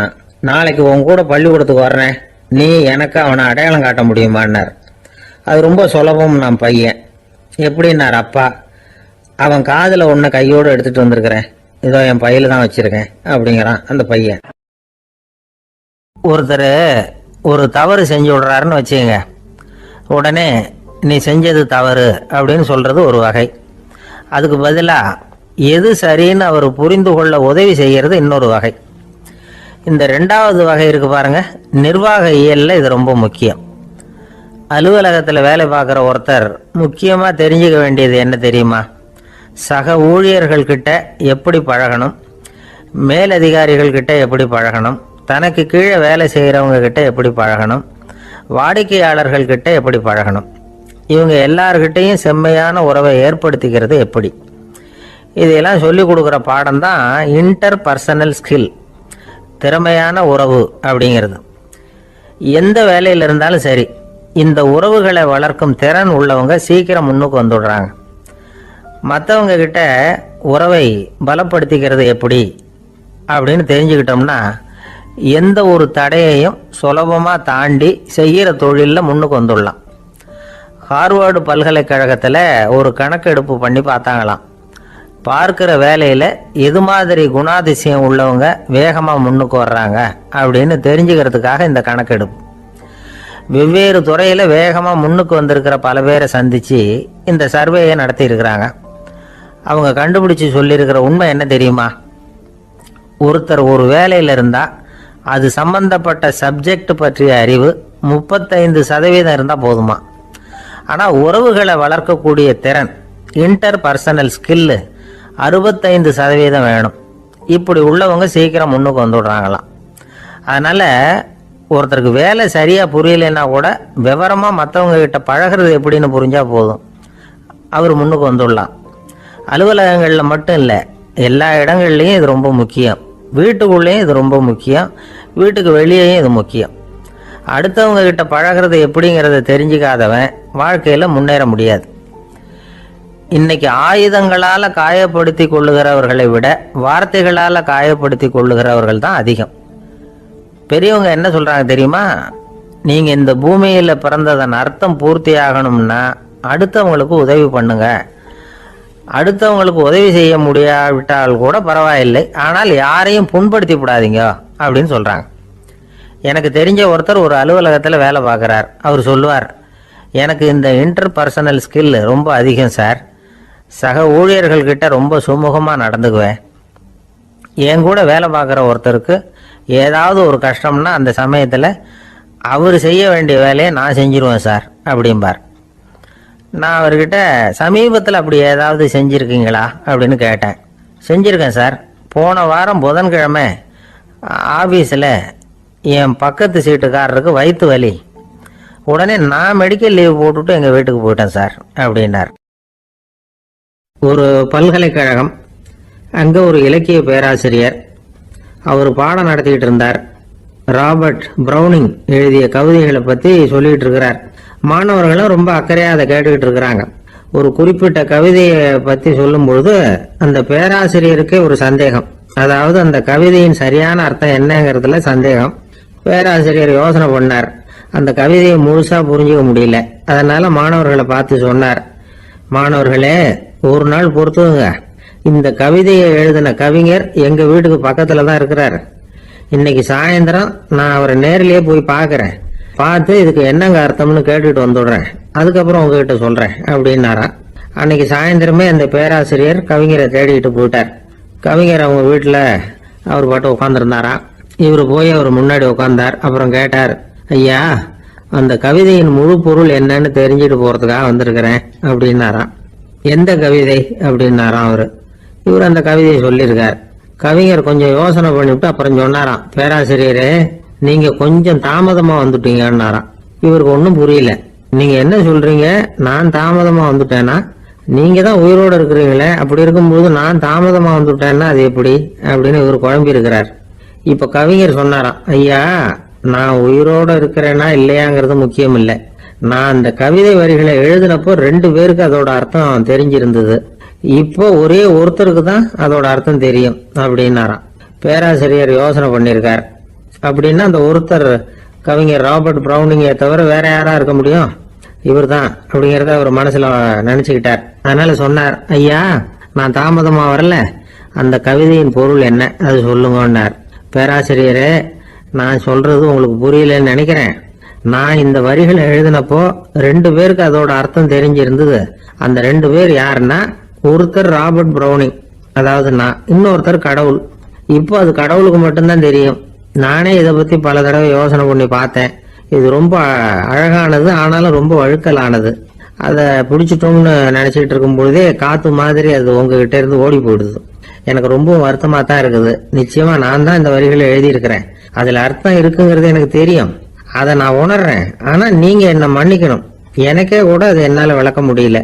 அப்படி இருக்கும்போது உங்களுக்கு எப்படி அதை நான் விளக்க முடியும் அப்படின்னு அந்த கவிஞர். அனுபவிக்கப்படக்கூடிய எல்லாமே விளக்கப்படக்கூடிய ஒன்றல்ல, விளக்கப்படும் எல்லாமே அனுபவிக்கப்படக்கூடிய ஒன்றல்ல அப்படிங்கிறது ஞானிகளுடைய கருத்து.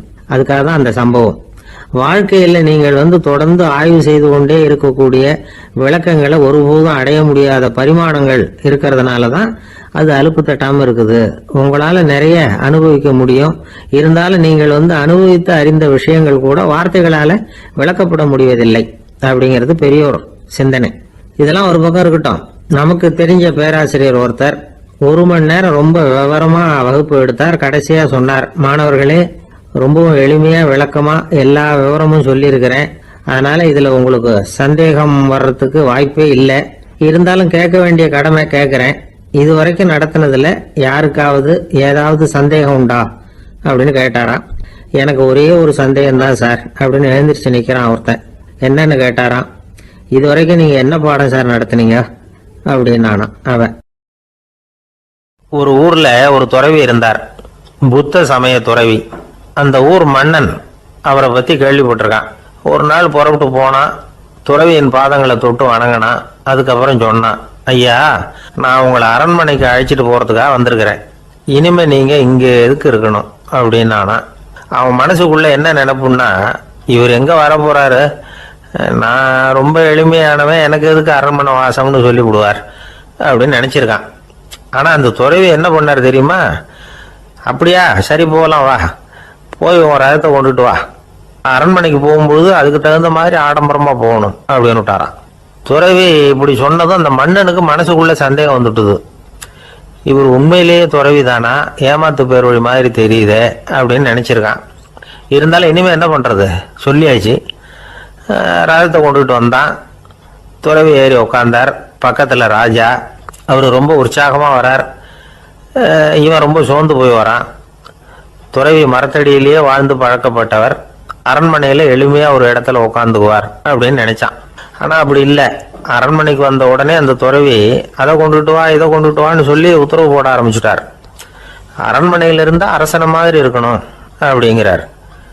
ராத்திரி பூரா சௌரியமா தூங்கினார். பகல்ல அரண்மனை தோட்டத்துல உலாவ வேண்டியது, நீச்சல் குளத்துல குளிக்க வேண்டியது, இப்படியே பொழுது போக்கிட்டு இருக்கிறார். அந்த அரண்மனையில துறவி மகிழ்ச்சியா இருக்கிறார். மன்னனால அப்படி இருக்க முடியல. அவருக்கு எந்த கவலையும் இல்லை, இவனுக்கு அரசாங்க கவலைகள். துறவி அப்படி இருக்கிறத இவனால தாங்கிக்க முடியல. ஒரு நாள் அவர்கிட்டயே போய், நான் உங்ககிட்ட கொஞ்சம் பேசணும் நானா. துறவி பார்த்தார். நான் இந்த அரண்மனைக்கு வரும்பொழுதே நீ என்னமோ என்கிட்ட கேட்கணும்னு நினைச்ச. ஏன் கால தாமதம்? நீ அனாவசியமா உன்னையே தொந்தரவு பண்ணிட்டு இருக்கிற. நீ கவலையா இருக்கேங்கிறது எனக்கு புரியுது. நான் மரத்தடியில் இருந்தப்போ கூட என்னை அடிக்கடி சந்திச்சுக்கிட்டு இருப்ப. ஏதாவது விளக்கம் கேட்கறது உண்டு. இங்க வந்த பிறகு என்னை சந்திக்கிறது கூட அபூர்வமா போயிட்டுது. நீ இப்போ என்ன கேட்க போறேங்கிறது எனக்கு தெரியும், இருந்தாலும் கேள் அப்படின்னாராம். வேற ஒண்ணும் இல்லைங்க, இப்போ உங்களுக்கும் எனக்கு என்ன வித்தியாசம்? 2 பேரும் அரண்மனையில தான் இருக்கிறோம். நீங்க மகிழ்ச்சியா இருக்கிறீங்க, நான் அப்படி இருக்க முடியல. இவ்வளவுக்கும் நீங்க முன்னாடி இருந்தது மாதிரி இல்லை. தினமும் தங்க தேர் கேட்குறீங்க, உயர்தரமான ஆடைகள் அணிகிறீங்க, சுவையான சாப்பாடு.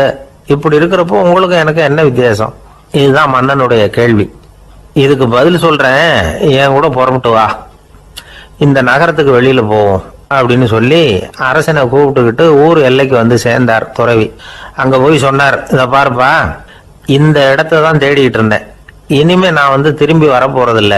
நீ என்னோட வர்றியா திரும்பி போறியா அப்படின்னார். நான் எப்படிங்க உங்க கூட வர முடியும்?